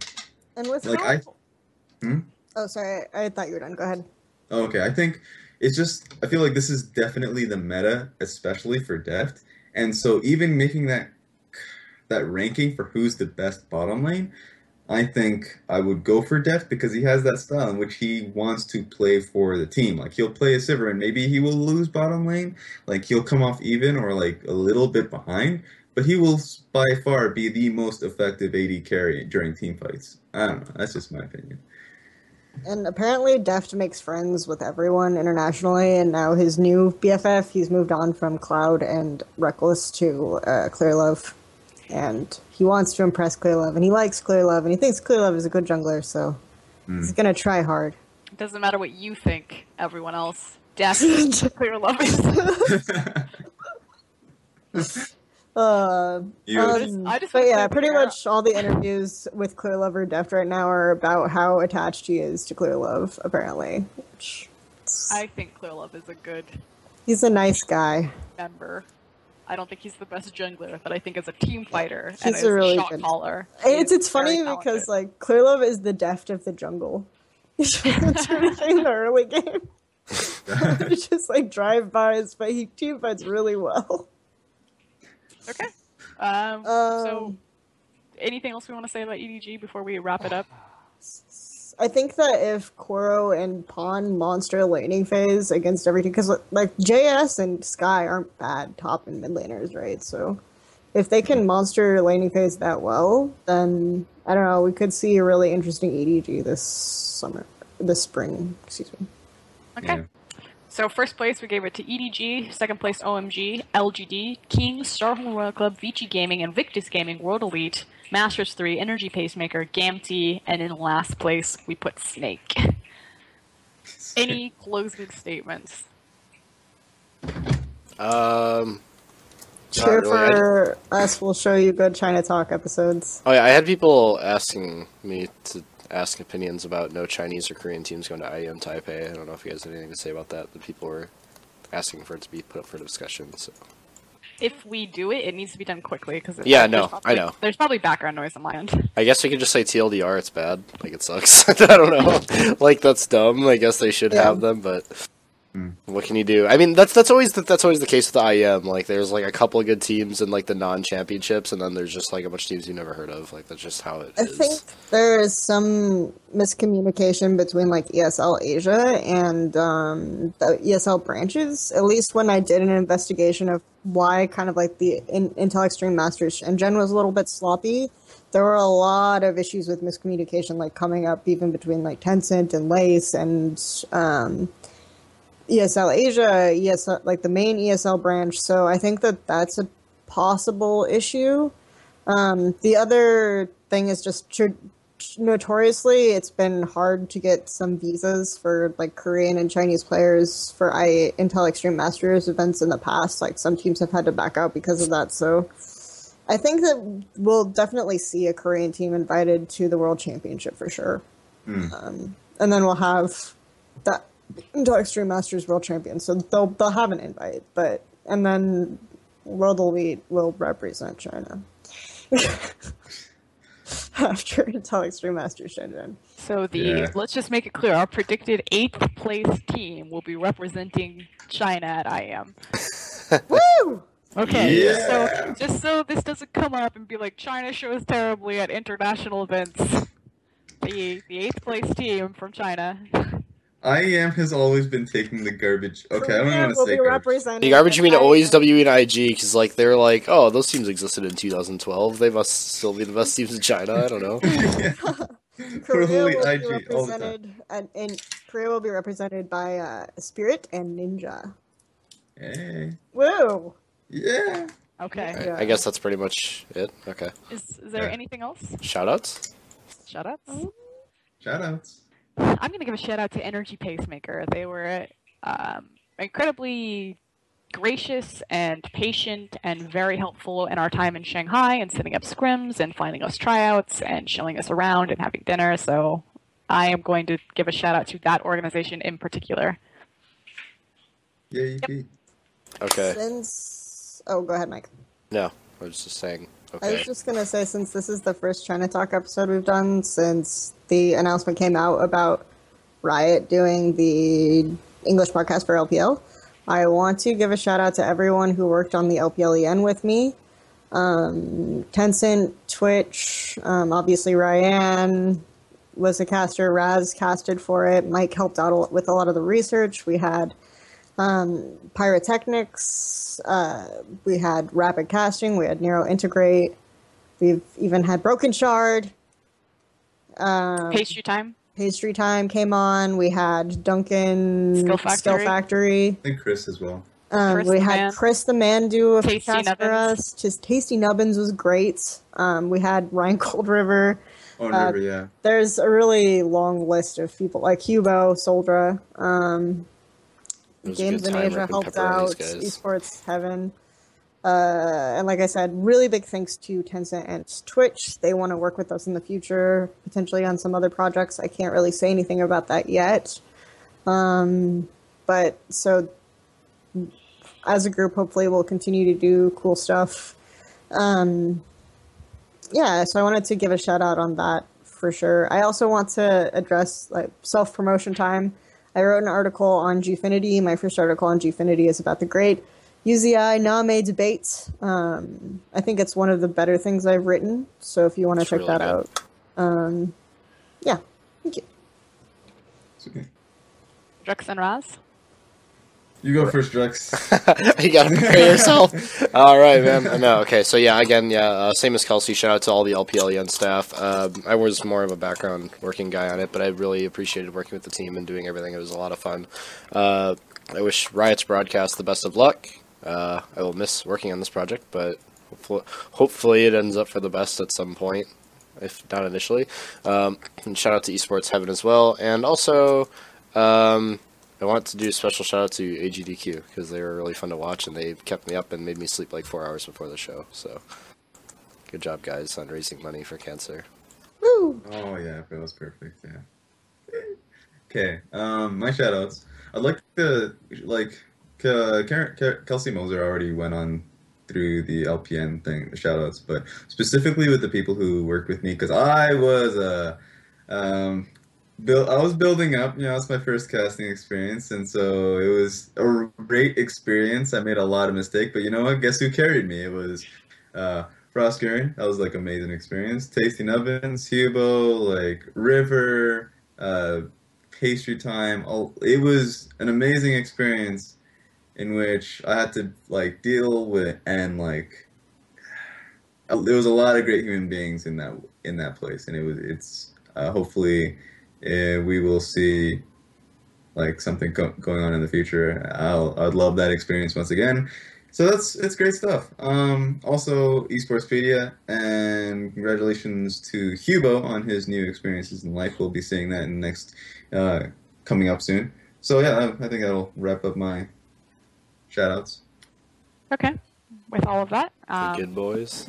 this is China Talk. This is where we wave at the episode and kill it. So everyone wave, say goodbye. Bye.